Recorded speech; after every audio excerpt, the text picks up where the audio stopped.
यहाँ पे समय हो चुका है कि हम शुरू करें रैग्नारॉक को। March my army, annihilate the world itself. और यहीं से हमारा ये मानवा शुरू होता है। इस चैप्टर की स्टार्टिंग में बताया जाता है रेडर्स जो कि मॉन्स्टर को मार के आइटम्स ऑब्टेन करते हैं और साथ में इंसानियत को बचाते हैं। और साथ में जो सारे काम रहते हैं वो बहुत ज्यादा खतरनाक रहते हैं, मगर इन सब के बावजूद लोग उनको हीरोज बुलाते हैं। उन सबको देखने के बाद ऐसा लगता है कि अगर किसी व्यक्ति के पास सिंगल प्रोफेशन भी हुआ तो वो उसका हार्ट रेस करने के लिए काफी होगा। यहाँ पे ऐसा ही कुछ रेडर बन के लगता है। क्या तुम लोग ये चीजें जानते हो कि रेडर का हार्ट सबसे ज्यादा तेज कब धड़कता है? क्या वो जब है जब वो बहुत ज्यादा एक्साइटेड रहता है? क्या फिर वो जब है तब उसको कुछ ट्रेजर मिला रहता है? नहीं, यहाँ पे रेडर का दिल सबसे ज्यादा दब धड़कता है जब उसके फेस के सामने उसकी मौत खड़ी हो। और तभी हमको हमारे एमसी दिखाया जाता है इस मानवा का, और वो चिल्लाते हुए कहता है, यू बास्टर्ड, यहाँ पे तुम मेरे को एक जिंदा शील्ड बनाना चाहते हो बस। और ये जो सारी चीजें कह रहा होता है ये अपने दोस्त यूमी से कहता है, जो सारी चीजें सुन के उसका दोस्त बोलता है, अरे यहाँ पे तुम इतना ज्यादा गुस्सा मत करो, यहाँ पे तुम भी जानते हो कि तुम जैसे वॉरियर्स की क्या सिचुएशन इस समय पे। और हमको हमारे एमसी द्वारा बताया जाता है कि जो रेडर्स रहते हैं वो दो कैटेगरी में बटे रहते हैं, एक मेज और एक वॉरियर्स। और यहाँ पे जो वॉरियर्स रहते हैं वो हैंड टू हैंड कॉम्बैट में बेस्ट रहते हैं, और इनकी इज्जत भी आज से 10 साल पहले तक बहुत ज्यादा हुई करती थी। और अब पूरी तरीके से समय बदल चुका है और आज के युग में पूरी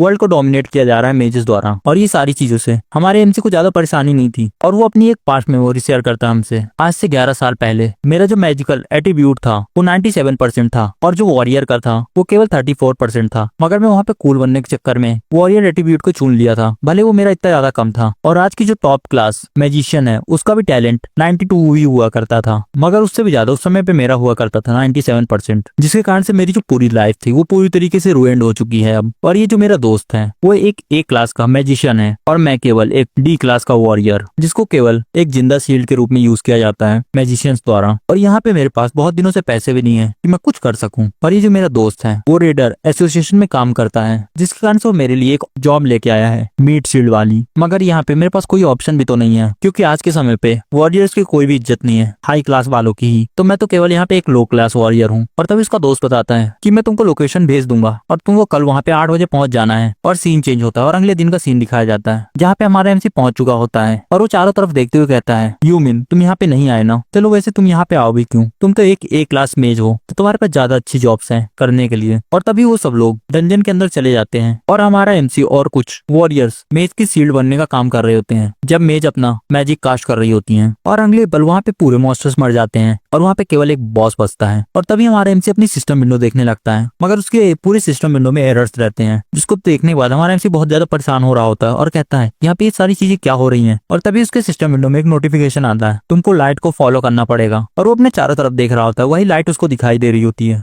और अगले पल उसके हेड पे कोई नॉइज आती है, तुमको लाइट को फॉलो करना होगा। और तभी वो नोटिस करता है कि उसके चारों तरफ के लोग उस लाइट को नोटिस नहीं कर पा रहे हैं उसके अलावा, और वो लाइट का पीछा करते हुए कहीं जा रहा होता है और अपनी सिस्टम विंडो देखते हुए परेशान हो रहा होता है। बोलता है अभी तक ये ठीक क्यों नहीं हुई, अब मैं इसको इस्तेमाल भी नहीं कर सकता। यहाँ पे पूरे 17 सालों से ये सिस्टम एग्जिस्ट कर रहा है, मगर आज से पहले ये चीजें कभी इसके साथ नहीं हुई। और इसके साथ ही साथ ये अजीब सी वॉइस मेरे हेड के अंदर क्या थी, वो यहाँ पे जरूर से ये दोनों चीजें कहीं से इंटर रिलेट कर रही होंगी। और वो लाइट को फॉलो करते हुए एक टनल के पास आ जाता है, और ये जो सिस्टम है रिफर किया जाता है एसगार्ड का मंदिर के रूप में, जिसमें इंक्लूड किया जाए माइटी, ओडिन और थॉर को भी। और ये जो सिस्टम का नाम पड़ा है माइथोलॉजी के द्वारा पढ़ा गया है। आज से 20 साल पहले एक ऐसा साल जिसको अभी भी लोग बोलते हैं कैटेस्ट्रॉफी वाला साल, वहाँ पे कुछ ऐसी चीजें हो रही थी इस दुनिया के अंदर जो आज से पहले कभी नहीं हुई। वहाँ पे एक पैसिफिक ओशन के अंदर एक बहुत बड़ा ट्री अपीयर हो गया, और वो पूरा बड़ा हो गया केवल आधे दिन के अंदर ही, और पूरे 9 दिन के अंदर पूरे सी को कवर कर लिया था। वहाँ पर वो सारी चीजें देख के बहुत लोग परेशान भी हुए, और वहाँ पे कुछ लोग ये सब देख के बहुत ज्यादा खुश भी थे। उनका मानना ये था ये जो कैटास्ट्रॉफी है अगर ये आई तो हमको एक ब्लेसिंग भी मिलेगी जरूर से। मगर जो इस ट्री का असली नाम था यग्ड्रॉशल, और लोग उसको बुलाने लगे वर्ल्ड ट्री ऑफ मिथ। और पूरे 9 दिनों के बाद हमारे ऊपर एक बहुत बड़ी आपदा आ चुकी थी।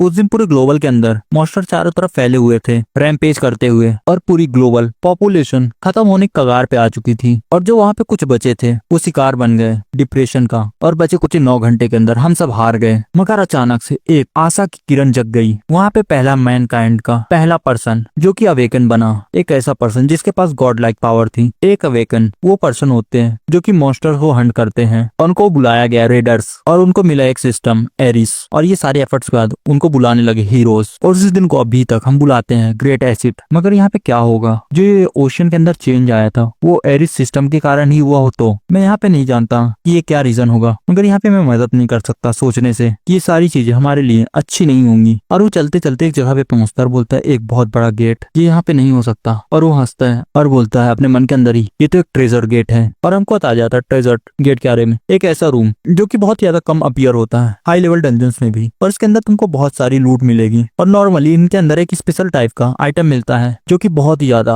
अमेजिंग अमाउंट में पावर को होल्ड करता है। और गेट खोलते हुए कहता है इस ट्रेजर गेट के पीछे जो आइटम होगा उसकी कीमत होगी मिलियंस में। और उसको कुछ रियलाइज होता है और बोलता है अगर मैं यहाँ पे किसी प्रकार का आइटम या फिर इक्विपमेंट पा जाता हूँ ए रैंक का, तो मैं अपनी ये बेकार सी जिंदगी को बाय बाय कर सकता हूँ हमेशा के लिए। प्लीज अगर यहाँ पे कोई भी गॉड होगा जो मेरी बात सुन रहा हो तो मेरे को मदद करिए ए रैंक या फिर उससे ज्यादा का आइटम पाने में। और वो उस चैम्बर के गेट को खोल देता है, जिसको देखने के बाद वो पूरी तरीके से स्टन रहता है, जिसको देखते हुए कहता है एक ऐसी भी प्लेस हो सकती है डंजन के अंदर। पर तभी वो एक आइटम को देखता है अपने आंखों के सामने ही। मुझे लगता है जो चीज को मैं देख रहा हूँ वही आइटम है, चलो जाके देखते हैं क्या ये चीज काबिल भी है इतना ज्यादा परेशानी लेने के लिए। और इसी तरफ वो हाथ बढ़ाता है और उसके सिस्टम विंडो में नोटिफिकेशन आता है, आपको जो सिस्टम है वो पूरी तरीके से सक्सेसफुली रिस्टोर हो चुका है और तुमको एक न्यू आइटम मिला है। क्या यहाँ पे तुम चाहते हो आइटम की इंफॉर्मेशन जानना? ये सब देखने के बाद मेरा जो सिस्टम था वो पूरी तरीके से वापस आ चुका है। इसको देखने के बाद ऐसा लगता है कि बहुत ही ज्यादा अच्छा आइटम होगा। और उससे आइटम के बारे में बताया जाता है ऑर्डिन लॉस्ट आई आइटम मिथिकल है। यहाँ पे सबसे ज्यादा अच्छा आइटम है पूरे गॉड के रेस में ही। यह इस तुमको इसलिए मिली है कि ताकि तुम गॉड का विस्डम को पा सको। जिसको देखने के बाद वो पूरी तरीके से शौक रहता है और बोलता है एक मिथिकल आइटम, यहाँ पे ये सारी चीजों पे मैं भरोसा नहीं कर पा रहा हूँ। यहाँ पे ये जो आइटम है बहुत ज्यादा वैल्यूएबल है। इस आइटम को लगभग एस टीयर का तो माना ही जा सकता है। एक मिथिकल आइटम पूरे दुनिया के अंदर केवल इकलौता ही है ऐसा होगा। और वो बहुत ही ज्यादा खुश लग रहा होता है ये सब पाके, और खुश होते हुए कहता है अभी जो क्रैपी लाइफ है मेरी रेडर की वो खत्म होने वाली है फाइनली। शायद तक मेरे को ये चीज एक बार तो इस्तेमाल करनी ही चाहिए। मैं ऐसा चांस कभी दोबारा नहीं पाऊंगा। इसको बेचने से पहले एटलीस्ट एक बार तो ट्राई करना ही चाहिए। और तभी उसके सिस्टम विंडो पॉपअप आता है वार्निंग करके, ऑर्डिन लॉस्ट आइज, एक बार तुम इसको इक्विप कर लेते हो तो ये कभी नहीं निकाली जा सकती है। क्या तुम इसको चाहोगी इक्विप करना? जो सुनने के बाद हमारा एमसी परेशान होते हुए कहता है नहीं कैंसिल करो इसको। और वो बैठते हुए कहता है मैं यहाँ पे बहुत ज्यादा क्लोज था वो मिथिकल आइटम अपने ऊपर यूज करने से, यहाँ पे कोई जरूरत नहीं मैं इसको इक्विप करूँ, मेरे को यहाँ पे इसको बेच देना चाहिए वो ज्यादा अच्छा होगा। और उसको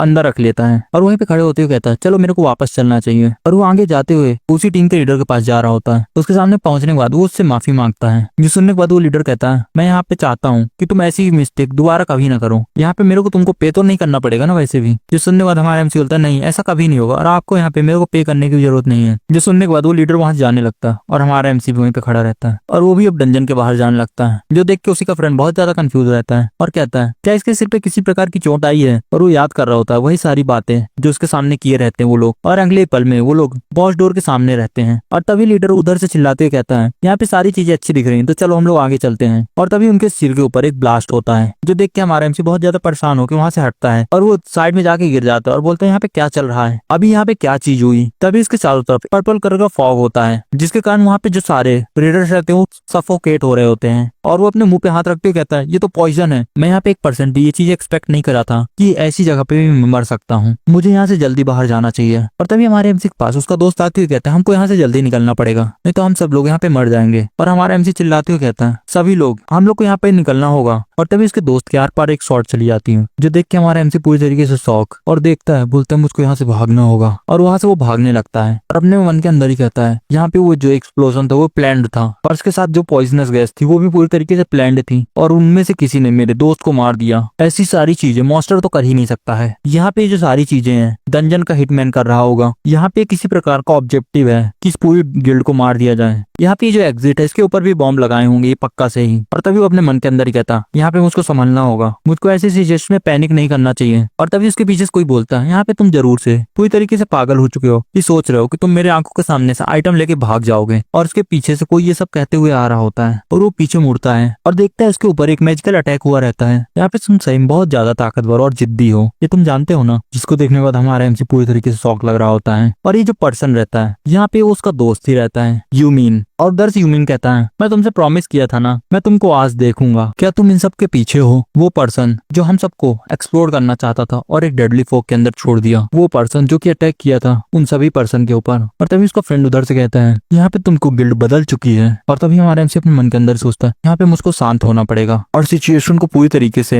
हैंडल करना पड़ेगा और उससे पूछते हैं यहाँ पे तुम्हारे कामों के पीछे मोटिव क्या है। और उधर से यूमिन कहता है कि बहुत ज्यादा सिंपल है, ये सब चीजें एक क्लाइंट की डिमांड थी और इसके साथ ही साथ यहाँ पे बहुत सारे ऐसे पर्सन थे जिनको तुम्हारे अगेंस्ट ग्रस्त था। देखा जाए कि इस समय पे तुम बहुत ज्यादा एक्टिव है तो ये सब चीजों का सेंस बनाता है डंजन कंस्ट्रक्टर किलर्स या फिर दूसरे शब्द में कहूँ डंजन हिटमैन। यहाँ पे हम लोग एक आइसोलेटेड डेंजर को चूज करते हैं और अपने विक्टिम्स को मर्डर करते हैं। यहीं पे यहाँ पे मैं तुमको बता सकता हूँ ये जो गिल्ड है ये बहुत सारी जगहों से टारगेट की जा रही थी और ये सब लोग अचानक से बहुत ज्यादा लूप होल्स के बारे में बात कर रहे थे सिस्टम के, जिसके कारण से मुझे इन सबको मानना पड़ा। जो सब सुनने के बाद हमारा एमसी बोलता है यहाँ पे नामुमकिन है, जो यूमिन है वो एक ए रैंक का मेज है और वहीं पे मैं दूसरी तरफ एक डी रैंक का मात्र रेडर। यहाँ पे ऐसा कोई तरीका नहीं है ताकि मैं उसको हरा सकूं। पर वो अपने मन के अंदर ही सोचता है यहाँ पे ये लोग मेरे को मारने के पहले से ही नहीं सोचे हैं, बस यहाँ पे मेरे को अपनी टंग को बाइट करना है और मरने की एक्टिंग करना है कुछ समय के लिए। यहाँ पे इतने लोग मर चुके हैं तो ये बहुत ही ज्यादा रिस्की होगा अगर मैं यहाँ से भागने की कोशिश करूंगा तो। और वो अपनी पूरी फ्लैशबैक मेमोरी याद करता है, कैसे वो लोग इन लोग से मिले थे, कैसे वो उसके साथ टाइम पास किया था, कैसे वो सब लोग इसको कितना ज्यादा पसंद करते थे और उसके सामने उसका दोस्त कैसे मर गया था। और तभी यूमिन से उसके सामने कहता है यहाँ पे जो चीजें आज हुई है मैं पूरी तरीके से भूल जाऊंगा, तो तुम क्या मेरे को यहाँ पे छोड़ दोगे। और उधर से यूमिन कहता है यहाँ पे तुम ध्यान से सुनो और उसके ऊपर एक अटैक कर देता है बहुत पावरफुल, जो कि मात्र उसका टच किया रहता है, जिसको देखने के बाद कहता है अगर यहाँ पे मैं थोड़ा भी लेट होता तो मैं यहाँ पे पूरी तरीके से मर चुका होता।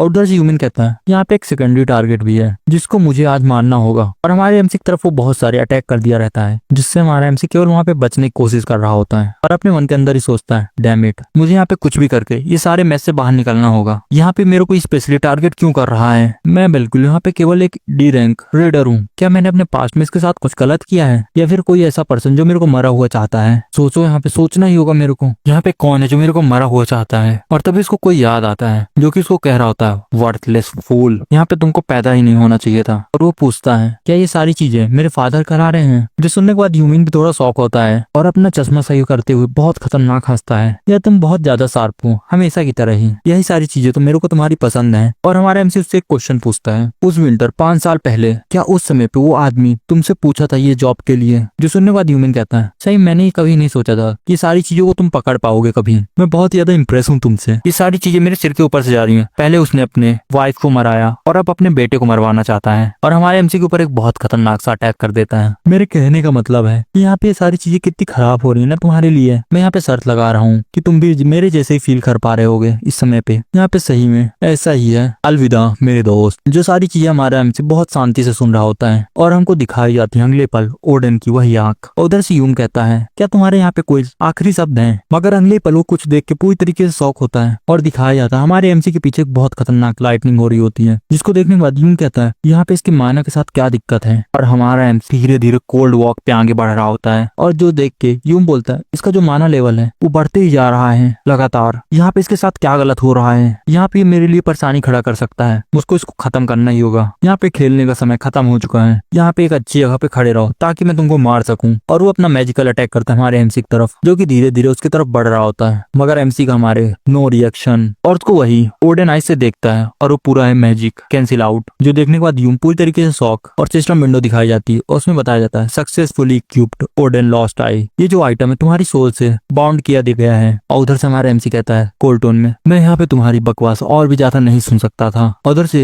यूमिन कहता है यहाँ पे नामुमकिन है क्या, नहीं कैसे तुमने यहाँ पे जो मेरा मैजिक है उसको पूरी तरीके से खत्म कर दिया। और हमारा एमसी अभी भी धीरे धीरे उसकी तरफ बढ़ा जा रहा होता है और फिर से सिस्टम विंडो में दिखाया जाता है ओडिन लॉस्ट आई एबिलिटी जो है एक्टिवेट है, अभी तुम्हारे पास एक ब्लैंक कार्ड है। और उधर हमारा एमसी उससे कहता है मैं यहाँ पे तुमको जितनी ज्यादा दर्दनाक मौत हो सकती है उससे ज्यादा दर्दनाक मौत दूंगा। और सिस्टम विंडो में दिखाया जाता है आप कॉपी कर रहे हो चेन ऑफ सॉक को। और हमारे एमसी के पास भी अब ह्यूमन की स्किल आ चुकी होती है लाइटनिंग चैन वाली, जो देखने के बाद ह्यूमन बोलता है यहाँ पे तुम कैसे इस्तेमाल कर रहे हो चेन ऑफ सॉक्स को। यहाँ पे मेरे को बहुत साल लग गए उस चीज को मास्टर करने के लिए। यहाँ पे तुम्हारे जैसे एक डी रैंक वॉरियर ये सारी चीजों को कैसे सीख सकता है, यहाँ पे तुम किस प्रकार के ट्रिक्स के साथ खेल रहे हो कि तुम इस्तेमाल कर सको इतना ज्यादा एडवांस मैजिक को। मगर इन सब के बावजूद तुमको एक सेकंड के लिए भी ये नहीं सोचना चाहिए कि तुम मेरे को हरा सकते हो। और उधर से हमारा एमसी बोलता है वेल आई गेस हम सबको ये चीजें देखना ही पड़ेगा। और उसी की तरफ अपनी स्किल से अटैक कर देता है और दोनों की स्किल के बीच बहुत खतरनाक कोलैब हुआ रहता है। और अब यूमिन उससे भाग रहा होता है बच के और वो एक और अपनी स्किल को एक्टिवेट करता है और हमारे एमसी की तरफ कर देता है और उसकी सिस्टम विंडो में नोटिफिकेशन आता है ये जो स्किल है उसकी एब्सोल्यूट कैलकुलेशन की जा रही है और फिर से अपनी स्किल की मदद से उसको तरफ अटैक कर देता है, जिसको देख के पूरी तरीके से शॉक होके अपना बैरियर एक्टिवेट करता है और फिर से हमारा एमसी अपनी ऑर्डिनाइज की मदद से उसके बैरियर को डिसमेंटल कर देता है और वो कुछ देख के पूरी तरीके से शॉक होके कहता है, मुझको नहीं लगता कि इस चीज को मैं अब डॉज कर सकता हूँ। और वही अटैक विम के ऊपर जाके लगा रहता है और हमारा एमसी धीरे धीरे जाके विम के पास जाके खड़ा होता है और वहीं पे वो बहुत ज्यादा घायल पड़ा होता है और रोते हुए कहता है, मुझे माफ कर दो, मुझे जिंदा छोड़ दो। और हमारा एमसी एकदम कोल्ड लुक में उसके ऊपर अटैक कर देता है फिर से, जिस अटैक को करने के बाद वो बोलता अब ये सब चीज खत्म हो चुकी है और वो भी वहीं पे गिर जाता बेहोश होके और बोलता, नो स्टेमिना, नो मन, अब मेरे अंदर कुछ भी नहीं बचा है। यहाँ पे मैं फाइनली मैनेज कर पाया एक मिथिकल आइटम के ऊपर अपना हाथ रखने में और देखो तो मैं ऐसे ही मरने वाला हूँ। ये सारी चीजें मेरे को थोड़े समय के लिए पागल बना दी थी, मगर ये जो मेरा लक था वो आज के लिए बस था। और वहीं पे वो मर जाता है और वो बताता है, मरते हुए अपने आखिरी समय में मैंने इस दुनिया के अंदर ये सारी चीजें काउंटलेस टाइम फेस की है एक रेडर के रूप में, मगर ये जो सारी फीलिंग्स है वो सारी पहली बार है। यहाँ पे बहुत ज्यादा कोल्ड है और उसके सामने एक लास्ट सिस्टम विंडो आती है, successfully downloaded new operating system. क्या आप यहाँ पे चाहते हैं इसको इस्तेमाल करना? अगर इसको यूजर एक बार इस्तेमाल करता है तो वो अपने समय पे पीछे जा सकता है जिस समय पे वो सबसे ज्यादा परेशान हो रहा है। क्या यहाँ पे इसने अभी कहा मैं वापस से पास्ट में जा सकता हूँ? क्या यहाँ पे ये मेरे को बचाना चाहता है? यहाँ पे इस चीज को भी मैं 1% एक्सपेक्ट नहीं किया था। यहाँ पे सोचो तो मैं 1% भी बता नहीं सकता कि मेरे लिए क्या लिखा है। और कहता है चलो इसको इस्तेमाल करते हैं, अगर यही एक लौता रास्ता है मेरे बचने का तो यहाँ पे क्या ही होता अगर मैं इसको हार भी जाता हूँ तो वैसे भी तो मैं यहाँ पे मरने ही वाला था। Interacting new operating system. और तभी कुछ गॉडेस का सीन दिखाया जाता है और वो सब कुछ बोल रही होती है जो कि हमको समझ नहीं आ रहा होता। हालांकि सिस्टम विंडो बताती है यहाँ पे अब तुम बन चुके हो भगवानों के सबसे बड़े दुश्मन। यहाँ पे तुमको ऑब्टेन हुई है गॉड से कुछ समय के लिए सेफ्टी। यहाँ पे तुमने एक ऑब्टेन की है passive skill eyes of absolute God. यहाँ पे जो अपोजिट गॉड है अरीस के वो तुमको देख रहे हैं और तभी हमारे एमसी की आंखें खुलती है और वो कुछ देख के पूरी तरीके से शॉक में लग रहा होता है और वो चारों तरफ परेशान होते हुए देख रहा होता है और कहता है अपने मन के अंदर ही यहाँ पे इस दुनिया के अंदर चल क्या रहा है, अभी यहाँ पे क्या हुआ थोड़े समय पहले। और वो अपने हाथ को गौर से देख रहा होता है और उसके हाथ पे कुछ मैजिक टाइप का कास्ट होने लगता है और तभी एक सिस्टम विंडो खुलती है, successfully transported user back into time. जिस समय में वो सबसे ज्यादा डेस्परेट था जो देख के हमारा एमसी पूरी तरीके से शॉक लग रहा होता है और बोलता है क्या यहाँ पे मैं सपना देख रहा हूँ इस समय पे। और वो अपनी पूरी पास्ट की मेमोरीज याद करता है, कैसे उसकी मदर मरी थी, उसका फ्रेंड और वो लास्ट समय पे मरने वाला था और बोलता है क्या मैं अब समय में वापस आ चुका हूँ, यहाँ पे जरूर से एक सपना होगा। और वो अपनी मदर को देख रहा होता है और बताता है ये एक ऐसा ड्रीम है जिसको मैं कभी नहीं उठना चाहूंगा और रोते हुए जाके अपनी मदर से गले मिल जाता है। आज की तारीख है 15 नवंबर 2020। यूजर सक्सेसफुली टेलीपोर्ट हो चुका है अपने सबसे बड़े रिग्रेट वाले टाइम पे। तभी हमारा एमसी अपने बिस्तर पे उठता है, removing combat limitation, successfully recover 20% health point. और हमारा एमसी अभी भी हाँप रहा होता है वहीं पे, क्या ये यहाँ पे किसी प्रकार का सपना है? यहाँ पे ये जो घर है वो पूरी तरीके से अलग है जिसमें मैं रहा करता था। और तभी हमारे एमसी के सामने एक क्वेस्ट आती है, यहाँ पे एक अच्छा आराम भी जरूरी है सक्सेसफुल होने के लिए। इसको देखने के बाद हमारे एमसी बोलता है एक क्वेस्ट, चलो ठीक है हम लोग शुरुआत से स्टार्ट करते हैं। पहले क्या यहाँ पे मैं मरा नहीं था जब मैं यूमिन के साथ लड़ा था, मगर कैसे यहाँ पे इसलिए मैं सर्वाइव कर पाया क्योंकि मेरे पास एक नया सिस्टम आ गया था। क्या इसलिए? और उसी के कारण मैं टाइम में पीछे आ चुका हूँ। यहाँ पे एक साथ बहुत सारी चीजें चल रही हैं जिन सिचुएशन को मैं संभाल सकूं। अगर यहाँ पे जो यूआई ने डेट बताई वो सही हुई तो ये लगभग 11 साल पहले की बात है जबकि मैं अपने मिडिल स्कूल के 3rd ईयर में रहा करता था। और तभी उसके सामने एक सिस्टम विंडो में नोटिफिकेशन आती है, आपका सिस्टम रिप्लेस कर दिया गया है पुराने वाले से नए वाले में और उस सिस्टम का नाम रहता है नोरीन। और तभी हमारा एमसी बिस्तर से उठते ही कहता है अगर मैं सही बताऊं तो समय में पीछे जाना एक सपना सा लग रहा है। और उसके साथ एक चीज मैं पूरी तरीके से श्योर हूँ और कैलेंडर में अपने लिखे हुए नोट्स को काटते हुए कहता है अब मेरे पास सेकंड अपॉर्चुनिटी है तो मैं यहाँ पे मैजिक क्लास को चुनूंगा और अपनी गलतियां दोबारा नहीं दोहराऊंगा। और वो नीचे जाके खाना खा रहा होता है और खाते खाते ही रोने लगता है, जिसको देख के उसकी मदर कहती है यहाँ पे कुछ खाने में गलत है क्या और ये अचानक से अलग बिहेव क्यों कर रहा है, ये हमेशा से अकेला रहना पसंद करता है और मेरे साथ अनजान जैसे बिहेव करता है, क्या अभी यहाँ पे तुम्हारे साथ कुछ गलत हुआ है? जो सुनने के बाद हमारा बोलता नहीं, बस यहाँ पे मेरे को एक खराब सा सपना आया था। और अभी भी अपनी पास्ट मेमोरी याद कर रहा होता है जब उसकी मदर मर जाती है और सैड सा फेस बनाते ही कहता है मदर मेरे को आपको कुछ बताना है। जो सुनने के बाद उसकी मॉम कहती है मैं ऐसे ही कुछ सोच रही थी अभी। और वो सोचती अपने मन के अंदर ही क्या ये मिलिस एप्लीकेशन के बारे में है? इसका यहाँ पे बचपन से ही सपना था एक रेडर बनना और इसके साथ ही साथ ये जिस अकेडमी में जाना चाहता है वो बहुत ज्यादा स्ट्रिक्ट है, मगर यहाँ पे ये सब इसकी फीलिंग्स है तो मैं हमेशा इसके लिए सपोर्ट में खड़ी रहूंगी। और उधर से हमारा एमसी कहता है मैंने यहाँ पे डिसाइड किया है मैजिक अकेडमी ज्वाइन करने के लिए। और वो बिना सुने ही कहती है चलो ठीक है मैं। और जब वो नोटिस करती है और पूरी तरीके से शॉक, क्या तुम सही में मैजिक अकेडमी में जाना चाहते हो? क्या तुम्हारी तबीयत वगैरह ठीक है पूरी तरीके से? तुमको कोई यहाँ पे प्रेशर कर रहा है क्या? चलो यहाँ पे तुमको जैसा करना है वैसा करो, बस यहाँ पे मैं चाहती चाहती हूँ कि तुम अपने सपने के पीछे जाओ, ना कि पैसों के पीछे। अगर यहाँ पे तुमको मेज बनना हो या फिर कुछ और, मैं तुमको हमेशा से सपोर्ट करूंगी। यहाँ पे समय नहीं है रोने के लिए। मैं अपना इस लाइफ में अपने फादर से रिवेंज लेके रहूंगा, जो एक ए रैंक रेडर है। मुझको यहाँ पे ताकतवर होना होगा पहले से भी ज्यादा। और तभी नोटिफिकेशन आता है, आपने अपनी सक्सेसफुल क्वेस्ट कंप्लीट कर ली है, जिसके कारण से आपको एक ब्लैंक कार्ड मिलता है तुम्हारे रिवॉर्ड के रूप में। और हमारा एमसी वहीं वर्कआउट कर रहा होता है और खड़े होते हुए कहता है, चलो बहुत अच्छा कि मैंने वो क्वेस्ट को कंप्लीट कर लिया, जिसके कारण से मेरे को एक और ब्लैंक कार्ड मिला है। यहाँ पे ये जो सारी सिचुएशंस है वो मेरे हिसाब से चल रही हैं, मगर इन सब के बावजूद मैं अभी तक फिगर आउट नहीं कर पाया हूँ ये नोरिन सिस्टम क्या है। मगर इन सब के बावजूद ये जो सारी सिचुएशंस है वो मुझको फायदा ही दे रही हैं बस। और यहाँ पे मेरे पास फ्यूचर नॉलेज है, जिसके कारण से मैं हिडन पीस कलेक्ट कर सकता हूँ और इसके साथ ही साथ वो सारे रूइंस को भी जानता हूँ जहाँ मैं इजिली जा सकता हूँ। यहाँ पे जो मेरी मेमोरी वो सबसे ज्यादा अच्छी चीज है मेरे पास। यहाँ पे जो सबसे बड़ी प्रॉब्लम है मेरे इस समय के लिए वो है मेरी स्किल्स। और अभी मेरे पास एब्सोल्यूट कैलकुलेशन और चेन ऑफ सॉक्स हैं बस। और इन सब के अलावा जो स्किल्स हैं वो सारी वॉरियर्स की हैं। मैं यहाँ पे अपनी पास्ट लाइफ के अंदर बहुत ही ज्यादा एक्साइटेड था वॉरियर बनने के लिए। मैं यहाँ पे सोच रहा हूँ कि मैं यहाँ पे कुछ और भी कर सकता हूँ कि नहीं। और तभी हमारे एमसी की कैरेक्टरिस्टिक विंडो दिखाई जाती है और हमारे एमसी का नाम बताया जाता है, जेहियान मिन, age 16, level 7, stats strength 4, agility 2, magic 10, endurance 5, available points 21। जिसको देखने के बाद हमारा एमसी बोलता है, यहाँ पे जो मेरा लेवल और पूरे स्टैट्स रीसेट हो चुके हैं। और हमको उसकी स्किल्स दिखाई जाती हैं। उसमें एक रहती है गॉड की प्रोटेक्शन, जो कि मैक्स लेवल में रहती है, और दूसरी रहती है ice of absolute God, max level की, एडेप्टेड स्वॉर्डमैनशिप 17 लेवल की, क्विक फुटेड 15 लेवल की, और ऐसी बहुत सारी। और तभी एक्टिव स्किल को बताया जाता है एब्सोल्यूट कैलकुलेशन और चेन ऑफ सॉक्स, ये दोनों नई रहती हैं। जिन सबको देखने के बाद हमारा एमसी बोलता है, यहाँ पे कितनी ज्यादा और चीज है, मेरी जो पैसिव स्किल है एक भी नहीं बदली है, मगर ये जो सिक्योरिटी ऑफ गॉड है ये क्या है, और इसका लेवल भी EX है। और तभी हमको स्किल के बारे में बताया जाता है, ये जो है स्किल की मदद से तुमको गॉड से देखेंगे और तुम्हारी रैपिड डेवलपमेंट में मदद करेंगे। जिसको पढ़ने के बाद हमारे एमसी बोलता है, ये स्किल तो बहुत ही ज्यादा ओवर पावर है। और ऐसे ही अपनी पूरी स्किल्स और सिस्टम विंडो देख रहा होता है और अपने सारे 21 पॉइंट्स को सारे स्टेट्स में बांट देता है और अपने हाथ में वही ब्लैंक कार्ड लेके देख रहा होता है और सोचते हैं यहाँ पे इसके साथ क्या करना चाहिए। और ये अभी 2020 चल रहा है, कंपेयर करो तो अपने फ्यूचर सेल्फ से, तो यहाँ पे जो सारे मेजेस हैं वो भी पूरे तरीके से न्यूली हैं। और इसके साथ साथ ये जो ब्लैंक कार्ड मेरे को दोबारा कभी न मिले, मैं इस ब्लैंक कार्ड की मदद से अपने स्लॉट के अंदर एक हीलिंग स्पेल को रखूंगा। मगर इसके साथ दोबारा सोचो तो ऐसा भी तो नहीं है कि मैं किसी अवेकन हीलर के पास जा सकूं जो कि बहुत ही ज्यादा पावरफुल है, और वहाँ पे मेरे पास कोई चॉइस भी नहीं थी यूनियन के अगेंस्ट फाइट करने में। मगर इन सब के बावजूद मेरे को ये डिसाइड करना होगा ये ब्लैंक कार्ड को कब यूज करना है। यहाँ पे मेरे पास एक भी आइडिया नहीं है कि सिस्टम मेरे को कितने ज्यादा ब्लैंक कार्ड देगा, मगर मैं यहाँ पे पूरी तरीके से श्योर हूँ इतनी ज्यादा पावरफुल चीज सिस्टम मेरे को ऐसे ही नहीं देगा। और इसे कार्ड को देखते ही कहता मेरे को यहाँ पे क्या करना चाहिए। और उसी बगल में उसका फोन बजता है, जिसको देखने के बाद बोलता है अब यहाँ पे कौन है, और वो हाथ में फोन लेते हुए पूरी तरीके से डर जाता है और नाम लिखा रहता है उसमें, और जिसका फोन ही आया रहता है वो जो जोन टीम रहता है। और हमको बताया जाता है हमारा एमसी और ये बचपन से एक बहुत अच्छे दोस्त थे, और ये हमारे एमसी के घर के आस ही पास रहती है, और हम दोनों का ड्रीम था कि रेडर बन सके मिलीज के अंदर। मगर और वो अपनी फ्लैशबैक मेमोरी याद कर रहा होता है, जिसमें उसके हाथ के ऊपर उसकी फ्रेंड अपनी लास्ट ब्रेथ लेती है और परेशान होते हुए कहता है यहाँ पे कुछ भी हो जाए मैं यहाँ पे सब कुछ बदल दूंगा। ये वैसी है जैसे मेरे को ये याद थी। और वो बहुत सारे मैसेज किए रहती है हमारे एमसी के मोबाइल में। हाँ चलो मैं समझ चुका हूँ, अरे मैं तो पूरी तरीके से भूल गया था अभी तक उसके बारे में। सेंट शियोन, और इसकी जो सिग्नेचर मैजिक स्किल है सैक्रिफाइस, एक इतनी ज्यादा बड़ी मछली के लिए मैं इतना ज्यादा इंतजार क्यों कर रहा हूँ।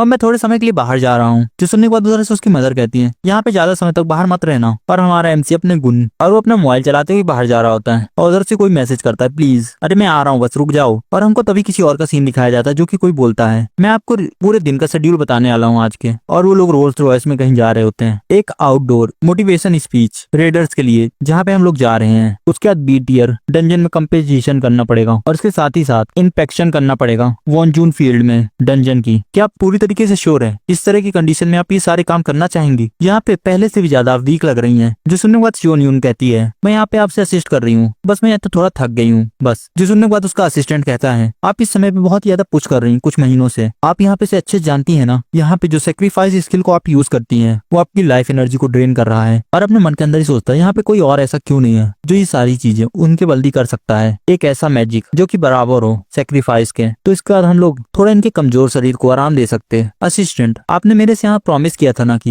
ये सारी चीजों को आप दोबारा कभी नहीं बोलेंगे। और वहीं पे उसका असिस्टेंट अपने मन के अंदर ही सोचता है अगर ऐसा ही चलता रहा तो यहाँ पे जो होली लेडी ऑफ कोरिया है वो यहाँ पे किसी भी समय कोलैब हो सकती है। अभी हमको सिस्टम विंडो दिखाई जाती है और उसमें बताया जाता है स्किल का नाम सेक्रीफाइस, रैंक इनबॉर्न, और इस स्किल की क्वालिटी बताई जाती है ये तुम्हारे एलआई की रीजनरेशन एचपी मदद करेगा और रिमूव करेगा डीबफ्स। और इस स्किल को यूज यूज किया जा सकता है अनडेड मॉन्स्टर के ऊपर एक ऑफेंसिव स्किल के रूप में, लाइट जजमेंट, और इसी स्किल के ऊपर किसी प्रकार की पेनल्टी नहीं है क्योंकि इसको ब्लैंक कार्ड द्वारा कॉपी किया गया है। और तभी गिल्ड मास्टर बोलती है यहाँ पे तुमको हमारे गिल्ड से क्या चाहिए, और वो अपने मन के अंदर ही सोचती है यहाँ पे इसका एक सिंपल फैक्ट है कि ये मेरी कंडीशन को क्योर कर दिया और मेरे साथ सीधे सीधे नेगोशिएशन के अंदर आ गया। मगर इन सब के बावजूद इसको देखने के बाद ये लगता है केवल एक 17-18 साल का लड़का है बस, इसके अंदर कितने ज्यादा गट्स हैं, ये फेस टू फेस युवान गिल्ड मास्टर से बात कर सके और ये बात को भी नहीं भुलाया जा सकते ये मेरे साथ नेगोशिएशन कर रहा है। इंटरेस्टिंग। और तभी हमारा एमसी बोलता है मैं यहाँ पे चाहता हूँ कि ये जो गिल्ड है वो मेरे को सपोर्ट करे। और उधर से मिस यून कहती है आई स्पॉन्सरशिप। मुझे तुमको देखने के बाद ये लगता है कि तुम चाहते हो कि मैं तुमको सपोर्ट करूं तुम्हारे डेवलपमेंट में ताकि तुम एक रेडर बन सको। क्या मैंने यहाँ पे सही सुना है? जो सुनने के बाद हमारा एमसी कहता है हाँ आपने सही सुना है, मेरे पास एक बहुत ही ज्यादा सेल्फिश गोल है जिसको मेरे को अचीव करने के लिए एक फाइनेंशियल और ऑर्गेनाइजेशन सपोर्ट चाहिए। और यहाँ पे मेंशन भी नहीं करना चाहिए कि मेरे को एक होस्ट भी चाहिए। यहाँ पे जब समय आता है तो मैं चाहता हूँ यून गिल्ड मेरे को पूरी तरीके से सपोर्ट करे पीछे से। जो सुनने के बाद गिल्ड मास्टर कहती है फाइन, अगर तुम्हारे अंदर गट्स है अपने रेकलेस गोल को अचीव करने का तो मुझे लगता है ये मेरे लिए एक वैल्यूएबल इन्वेस्टमेंट होगी। और मैं तुम्हारे अंदर देख पा रही हूँ कि तुम बहुत ज्यादा गिफ्टेड भी हो। मगर इन सब चीजों को कंसीडर करने के बाद यहाँ पे एक कंडीशन है। जो सुनने के बाद हमारा एमसी अपने मन के अंदर ही कहता है एक कंडीशन। यहाँ पे अच्छे जानती थी ना अपना कंडीशन, इसको तो यहाँ पे बहुत ही ज्यादा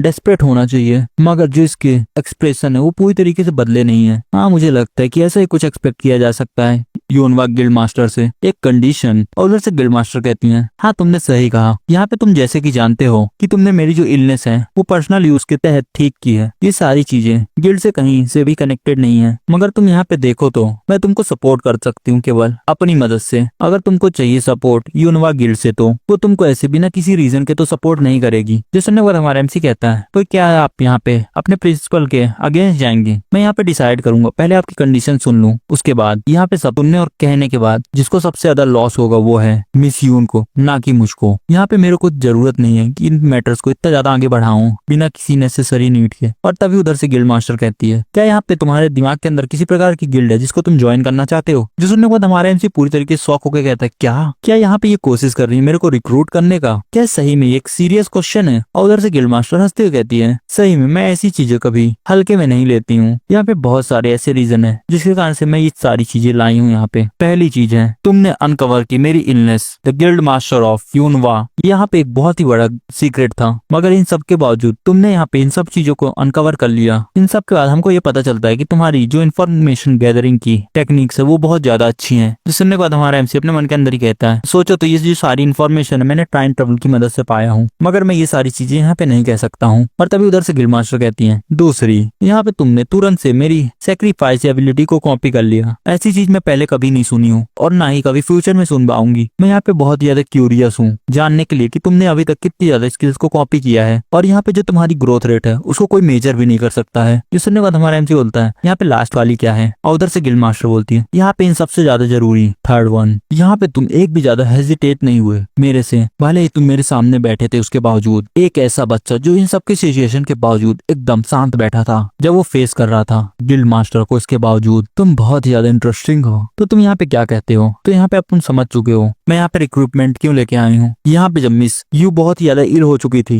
जिसके बाद ये जो पूरी गिल्ड थी पूरी तरीके से बर्बाद हो गई बिना किसी कारण के। मगर अभी इस समय पे ये जो गिल्ड है कंट्री की सबसे ज्यादा स्ट्रॉन्गेस्ट है। अगर मैं इस गिल्ड को अभी ज्वाइन कर लेता हूँ तो मैं सही में बहुत ज्यादा अच्छा ट्रीटमेंट पाऊंगा और रिसोर्सेज भी अपनी एक्टिविटीज के लिए। मैं यहाँ पे मना नहीं कर सकता गिल्ड ज्वाइन करने से जो कि मेरे को इतना ज्यादा मदद करेगी मेरे डेवलपमेंट को लेके। और कहता है जैसा कि आप जानती होंगी गिल्ड किसी स्टूडेंट को एज कंप्लीट होने के पहले रिक्रूट नहीं कर सकता, ये सब इनलीगल है। जो सुनने के बाद गिल्ड मास्टर हंसती हैं। मेरे को लगा तुमने ये सारी चीजें सुनी होंगी, the right of priority negotiation. और हमको इसके बारे में बताया जाता है इसके अंदर गिल्ड के पास राइट रहता है कि वो रेडर से पहले बात कर सके बिना किसी दूसरे गिल्ड को पता लगे ही। ऐसी डील्स कभी भी ऑफर नहीं की जा सकती जल्दी, जिनको प्रोटेजी बुलाते हैं उनको भी नहीं मिली ऐसी। मैं यहाँ पे भरोसा नहीं कर पा रहा हूँ कि ऐसी सारी चीजें मेरे को मिल रही हैं। मेरे समय में आप पीछे आने से पहले मैं एक लोली वैन गार्ड हुआ करता था बस, जिसके लिए कोई भी गेट जल्दी ही बंद कर देता था और वो दोनों बैठे रहते हैं आमने सामने। जिसको देख के मिस्यून कहती है यहाँ पे कितना ज्यादा सुंदर है, सोचो तो ये अभी भी एक बच्चा ही है। कॉन्ट्रैक्ट की बात करें तो अगर तुम हम लोग को अपना एड्रेस दे देते हो तो हम लोग ये चीजें जल्दी ही भेज देंगे, यहाँ पे तुम आराम कर लो पहले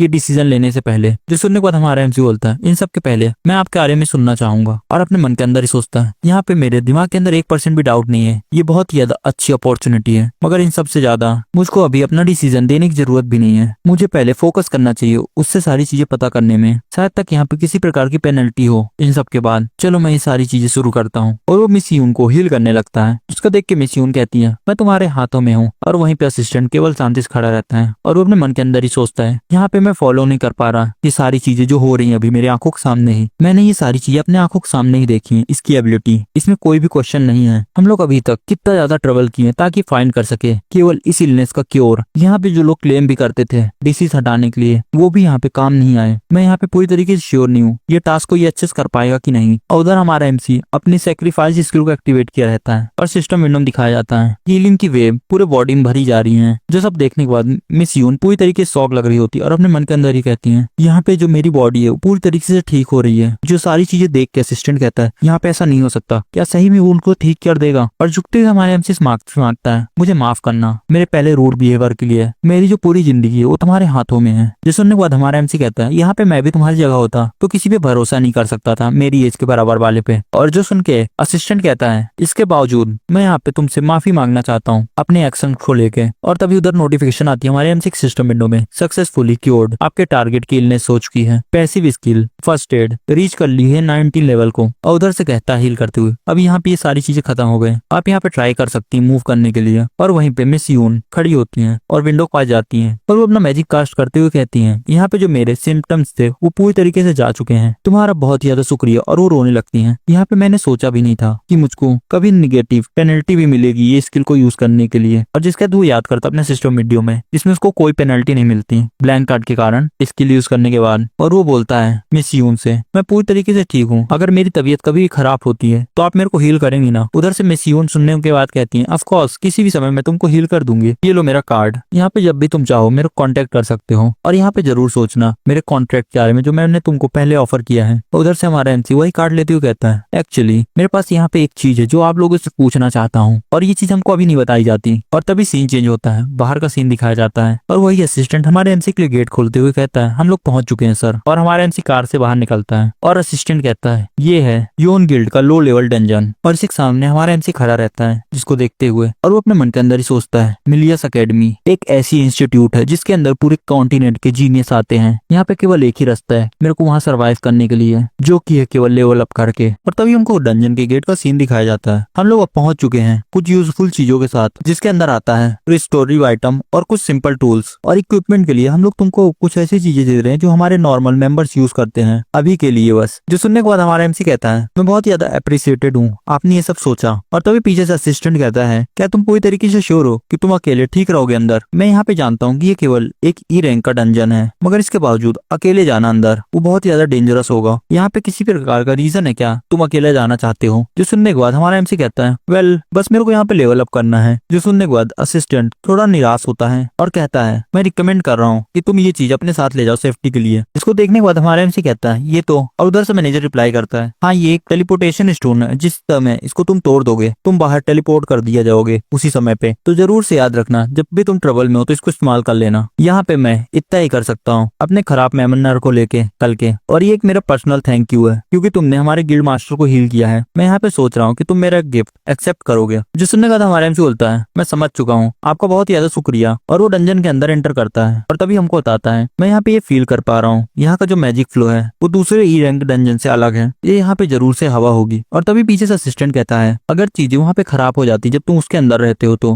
वहाँ पे तुम 1% भी हेजिटेट मत करना उस स्टोन को इस्तेमाल करने में। जिसको सुनने के बाद हमारे एमसी बोलता है मैं इसको जरूर से करूंगा, ठीक है मैं आपसे बाद में मिलता हूँ। और तभी वो डंजन के अंदर एंटर कर देता है और अंदर जाते ही उसके साथ कुछ बहुत अजीब सी चीज होती है और उसके मुंह को पूरी तरह कवर कर लेती है। जिसको देखने के बाद वो कहता है यहाँ पे ये सारी चीजें क्या चल रही हैं। और तभी सिस्टम विंडो में एक नोटिफिकेशन आती है आपको टेलीपोर्ट किया जा रहा है दूसरी लोकेशन में नोरर सिस्टम द्वारा। तुम्हारी जो करंट लोकेशन है वो है पैलेस ऑफ डेड में हेलहाइम में। और तभी गिल्ड मास्टर यून को दिखाया जाता है और वो हमारे एमसी के बारे में सोच रही होती हैं और कहती हैं क्या वो डंजन के अंदर ठीक होगा। एक्चुअली मुझको उससे कुछ चीज और भी पूछनी थी एक, और याद करती है जब हमारा एमसी उससे मांगा रहता है एक लो लेवल डंजन और उसमें एक कंडीशन लगा रहता है कि मेरे को डंजन के अंदर अकेले जाना है, जिसको सोचते हुए कहती है यहाँ पे भले वो कितना भी ज्यादा लो लेवल डंजन हो, यहाँ पे नामुमकिन है कि वो उसको अकेले ही कंप्लीट कर ले। भले वहाँ पे एक प्रकार का जीनियस हो, मगर इसके बावजूद वो एक कीड़ा है कचड़ों के बीच में। मैं यहाँ पे शर्त लगा सकती हूँ कि जो लड़का है अपने लिमिट जानता है, मगर इसके बावजूद वो अकेले जाने की सगा। और ये कहते हुए हंस देती है और कहती है यहाँ पे इस बार तुम क्या प्लान कर रहे हो। और तब इसके गेट के बाहर कोई नॉक करता है। मिस यून, मैं हाना हूँ, क्या अंदर आ सकती हूँ। जो सुनने के बाद मिस यून बोलती कम इन। और तभी गिल्ड मास्टर पूछती है क्या तुमने वो चीजें लाल दी जो मैंने तुमसे मंगाई थी। जो सुनने के बाद और तभी हाना रिप्लाई देती है हाँ अभी वो मेरे साथ ही है। यहाँ पे उसकी पूरी प्रोफाइल है जे हियोन की, जिसको लेते हुए मिस यून कहती है तुम्हारा बहुत ही ज्यादा शुक्रिया। और वो पढ़ने लगती है उसे प्रोफाइल को। और उधर हाना अपने मन के अंदर ही सोचती है यहाँ पे ये किसी भी आदमी से डायरेक्टली इतना ज्यादा इन्वॉल्व नहीं होती। यहाँ पे जरूर मिस यून बहुत ही ज्यादा डिटरमाइन है, उस लड़के के पास जरूर से आउटस्टैंडिंग पोटेंशियल होगा। और तभी वो कुछ पढ़ने के बाद पूरी तरीके से शौक होती है और बोलती है ये यहाँ पे इसने डिक्लेयर किया है कि वो मेजर करेगा वॉरियर बनने में, मगर इन सब के बावजूद वो इतना ज्यादा खतरनाक मैजिक कैसे परफॉर्म कर सकता है। और वो अपनी फीलिंग्स को दबाती है और शांति में अपनी जगह बैठ जाती है और पूछती है जो रिजल्ट है वो पूरी तरीके से सही है ना। अगर यहाँ पे ये जो मशीन है अगर खराब नहीं होगी तो मैं पूरी तरीके से श्योर हूँ। और तभी वो नोटिस करती है मैजिक एट्रीब्यूट 97%। जो पढ़ने के बाद वो पूरी तरीके से शॉक होती है और कुछ सोच रही होती है सुनजे जब ये हून डंजन के बाहर आए तो तुम उसको ये मैसेज जरूर दे देना, मैं उसको पर्सनली मिलना चाहती हूँ, जितना जल्दी हो सके उतना जल्दी। उधर से सुनजे कहता है मुझे माफ करिएगा मैं मगर फॉलो नहीं कर पा रहा, आप कहना क्या चाहती हैं। और वो कहती है मैं सही में उसको वेरीफाई करना चाहती हूँ अपनी खुद की आंखों से जेहोन और उसके डेफ्ट टैलेंट का। और तभी हमको हमारे एमसी का सीन दिखाया जाता है जो कि दूसरी जगह पे टेलीपोर्ट हो चुका होता है और वो जमीन में गिरता है और अपनी आंखें खोलता है तो वो कब्रिस्तान के अंदर होता है। और जिसको देखने के बाद वो पूरी तरीके से शॉक और टेरिफाइड होता है और खड़े होते हुए बोलता है डैम इट, इस दुनिया के अंदर वही चल क्या रहा है। और तभी उसके सामने एक अनडेड मॉन्स्टर आता है वो लेके, जिसकी मदद से वो हमारे एमसी के ऊपर अटैक करता है बहुत फास्ट। मगर टाइम रहते हमारे एमसी ने उसको नोटिस कर लिया और उससे बच गया, मगर इसके बावजूद उसके गले पे एक स्क्रैच आ जाता है और उसी की तरफ देखता है। और जो अनडेड मॉन्स्टर रहता है तभी दूसरी एरो निकालता है हमारे एमसी के ऊपर अटैक करने के लिए और वो हमारे एमसी के ऊपर एम भी लेता है। और तभी एमसी अपने मन के अंदर ही सोचता है इसके अंदर तो पैरालाइजिंग पॉइजन है, पहले ये सारी चीजें मेरे लिए परेशानी नहीं खड़ी कर सकती। और वो अपनी हीलिंग स्किल को एक्टिवेट कर लेता है सैक्रिफाइस को। और तभी वहां से और भी अनडेड मॉन्स्टर निकलने लगते हैं और तभी चारों तरफ पर्पल ऑरा टाइप का निकलता है और चारों तरफ उसके ब्लैक फिगर टाइप के अपीयर होते हैं। और तभी वही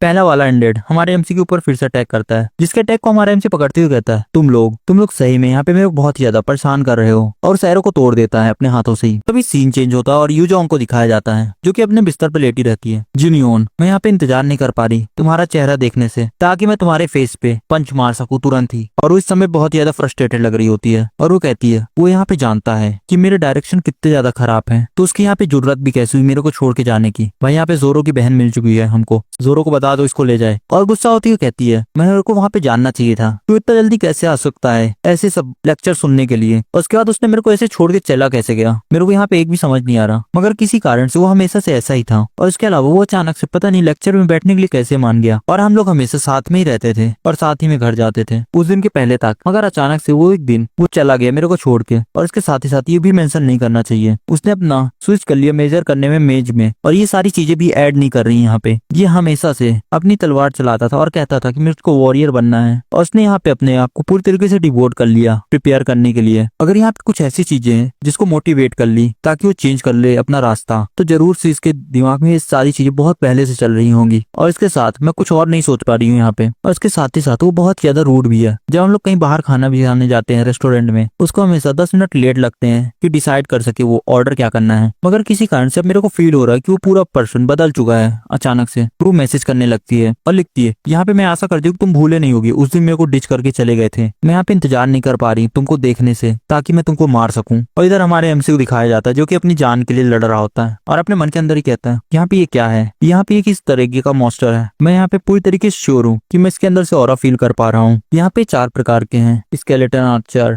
डैगर्स और खुद भी। ये जो लोग हैं वो बहुत ही अच्छे से ऑर्गेनाइज हैं किसी नॉर्मल डंजन पार्टी से भी, और वो लोग एक्सपेक्ट कर रहे हैं कि मैं इन सबको अकेले हरा लूं। मैं यहाँ पे बहुत ज्यादा खुश नसीब था कि मैं इसको लेके आया अपने साथ। और इसी आइटम के बारे में बताया जाता है ये एक लो लेवल कर्सिव स्टाफ है जिसको क्रिएट किया गया है ब्लैक स्मिथ के द्वारा। और तभी वहाँ पे एंट्री होती है लकी, 9 दुनियाओं में से एक माइथोलॉजी और डॉटर है लोकी की। और ये जो जगह है वो मौत की है, जिसको देखने के बाद हमारा एमसी अपने मन के अंदर ही सोचता है ये जो डंजन है डिजाइन किया गया है इस वर्ल्ड के हिसाब से, और इसके अंदर 7 रिलिक्स आते हैं जहाँ पे मिडगार्ड और एसगार्ड को भी इंक्लूड किया जाता है। यहाँ पे तुम लोग जानते हो हेलिस क्या प्रूव करता है। ये एक प्लेनेट अपॉर्चुनिटी का, टेस्ट और न्यू एबिलिटी का, और भी याद करता है सेक्रीफाइस की कुछ पैसिव स्किल जो कि अनडेड में यूज की जा सकती हैं, जिसकी मदद से वो जजमेंट ऑफ लाइट को कर सकता है और वो फिर से लग जाता है अनडेड से लड़ने में, और तभी उस अनडेड के ऊपर अपनी मैजिक स्टिक मारता है जिससे वो अनडेड जाके दूर गिरता है और कहता है यहाँ पे मैं प्लान नहीं किया हूँ इस स्पेल को बार बार यूज करने में के लिए। मैं होप करता हूँ ये सब चीजें इन सब के लिए काफी हो, क्योंकि मैं इसके लिए 70 एक्सपीरियंस पॉइंट दिया हूँ। और दिखाया जाता है हमारे एमसी के ऊपर कोई अटैक करता है अचानक से, जिससे हमारा एमसी बच तो जाता है और वो अपने मन के अंदर ही कहता है अपने करंट स्टेट के हिसाब से देखा जाए तो मैं एक मेज हूँ जिसके पास 0 कॉम्बैट एक्सपीरियंस है। और तभी सिस्टम विंडो में नोटिफिकेशन आती है तुमको यहाँ पे 2 रिथम्स को हराना पड़ेगा, जिससे तुमको 140 एक्सपीरियंस पॉइंट मिलेंगे। जो सुनने के बाद हमारा एमसी बोलता है इस चांस को मैं मिस नहीं कर सकता हूँ, और उसके ऊपर अटैक करते हुए अपने मन के अंदर ही कहता है इन जैसे मॉब परफेक्ट होंगे मेरे लेवल अप के लिए, और उसी के पास जाके अटैक करता है। और वो जो अटैक रहता है उसके ऊपर लगता भी है, मगर उसको पता चलता है कि वो जो मॉब रहता है वो केवल डस्ट से बना रहता है, नहीं जो उसकी मैजिक स्टिक रहती है वो टूट जाती है। और तभी सिस्टम विंडो में नोटिफिकेशन आती है तुमने अभी एक स्केलेटन वॉरियर को हराया है जिससे तुमको 50 एक्सपीरियंस पॉइंट मिले हैं, और जो तुम्हारा आइटम था वो डिस्ट्रॉय हो चुका है। जिसको देखने के बाद हमारा एमसी बोलता है सन ऑफ अ बिच, और वो बहुत ही ज्यादा घबराया हुआ लग रहा होता है। अगर सोचो तो यहाँ पे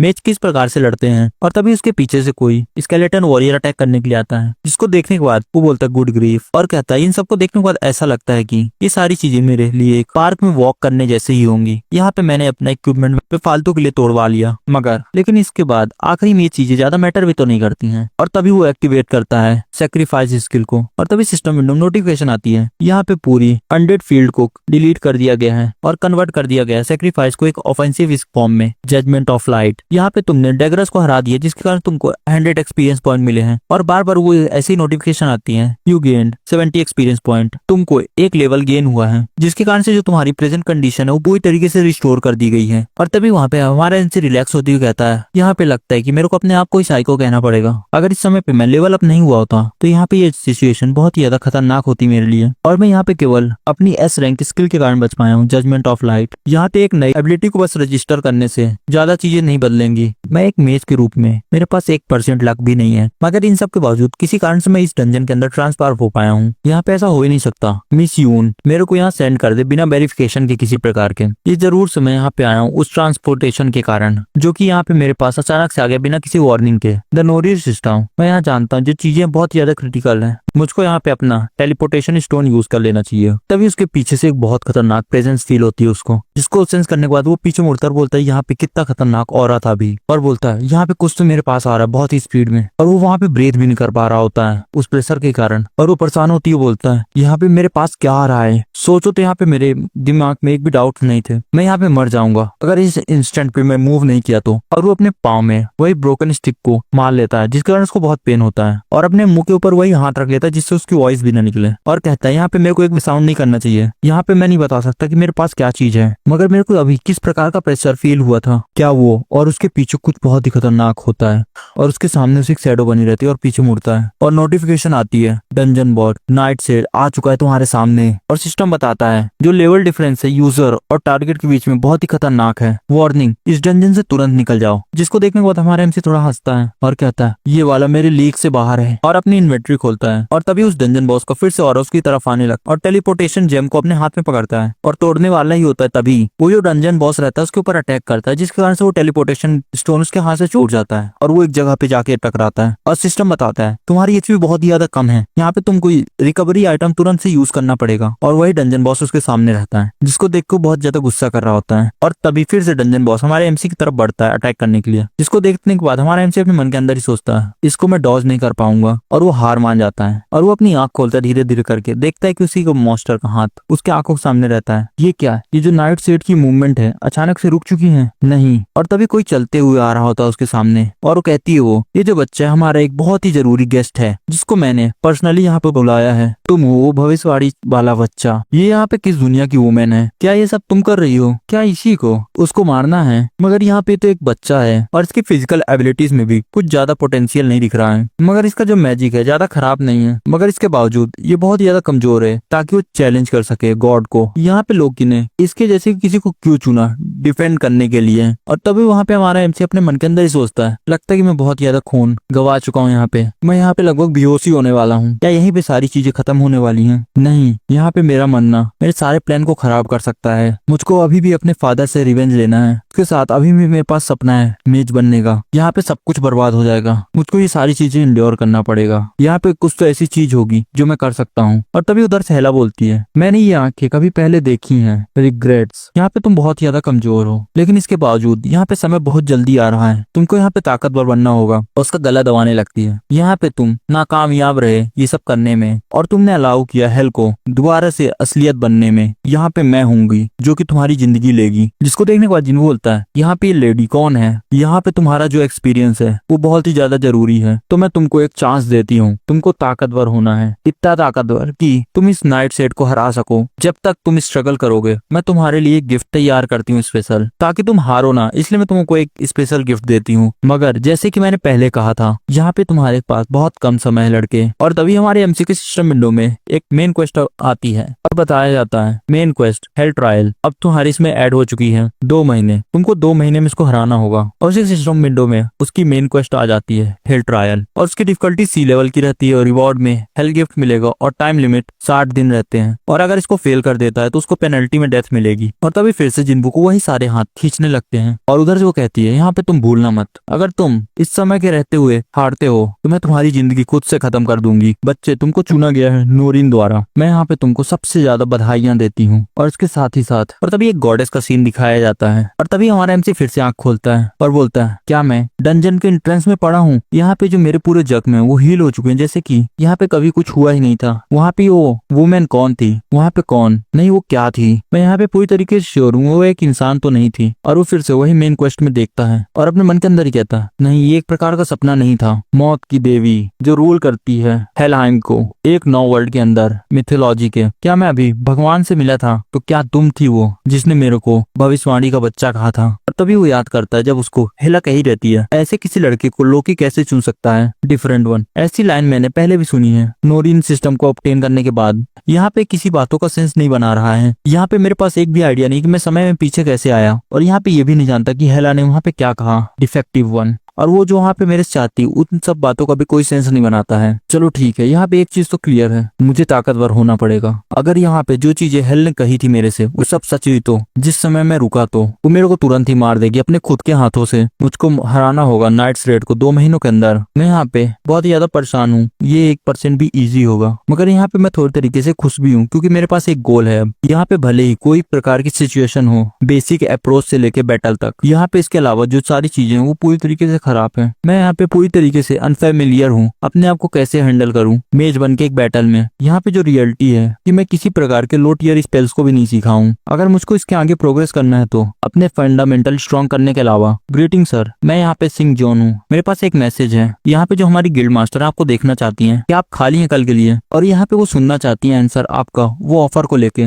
जिसको देखने के बाद हमारा एमसी बोलता है, ये तो परफेक्ट टाइम है, तो मैं चलिए आप लोग से कल मिलता हूँ। यहाँ पे उनको बता दीजिए कॉन्ट्रैक्ट को लेके मैं पूरी तरीके से खुश हूँ। और वो हंसता है और लिखता है, मगर इसके अलावा मेरे पास एक और कंडीशन है। और तभी अगले दिन का सीन दिखाया जाता है और जिनवू सियोंग के पीछे आते हुए अपने मन के अंदर ही कहता है, यहाँ पे सोचो तो वो इंटरेस्ट दिखा रही है मेरे को बनाने में। ये वहाँ पे जरूर से किसी प्रकार का प्रॉफिट देख लिया है मेरे अवेकन होने पे। शायद तक वो मेरा मैजिक एट्रीब्यूट देख ली जो कि 97% है। यहाँ पे उनने ऐसा पर्सन आज के पहले कभी नहीं देखा होगा मेरे जैसे पोटेंशियल मैजिक के अंदर वाला। मगर इन सब के बावजूद मैं पहले क्यों चूज किया था एक वॉरियर बनने के लिए? क्या वो मेरे नेचर के कारण था? वहाँ पे जो मेरे कॉलीग्स थे, दोस्त थे और टीवी वाले भी हमेशा ये कहते थे कि वॉरियर के अंदर ही बस प्राइड होता था। और यहाँ पे जो मेज है वो बहुत ही ज्यादा कायर है, जिसके कारण से मेरे पास एक भी अच्छा कारण नहीं था ताकि मैं एक मेज बन सकूं। और तभी वो दोनों कहीं रूम के अंदर अराइव होते हैं और तभी हमारे इनसे कुछ देख के शौक होता है। और वहीं पे मिस यून रहती हैं और कहती हूँ, तो तुम हो यहाँ पे? मैं यहाँ पे तुम्हारा इंतजार कर रही थी। आपको दोबारा देख के अच्छा लग रहा है मिस यून? यहाँ पे बहुत समय हो गया है ना। और उधर से मिस यून बोलती है, क्या तुमने कुछ सोचा उस प्रपोजल को लेके? मैं भी भरोसा रखती हूँ कि तुमको इससे अच्छी डील नहीं मिलेगी। जिस सुनने के बाद हमारा एम्स बोलता है, सही में वो एक बहुत जनरस ऑफर था आपकी तरफ से। और वो हमको बताता है, मैंने फिक्स कर लिया है अपने लिविंग एक्सपेंसेस को, और उसके साथ ही साथ मैं एक्सेस कर सकता हूँ बी टियर गिल्ड के इक्विपमेंट को भी। और उसके साथ ही साथ मैं किसी प्रकार के फाइन नहीं भरूंगा अगर मैं किसी इक्विपमेंट को डैमेज करता हूँ तो। और जब मैं डंजन के अंदर जाऊंगा मुझको मिलेगी मेरी 5th लूट, जितनी मैं करूंगा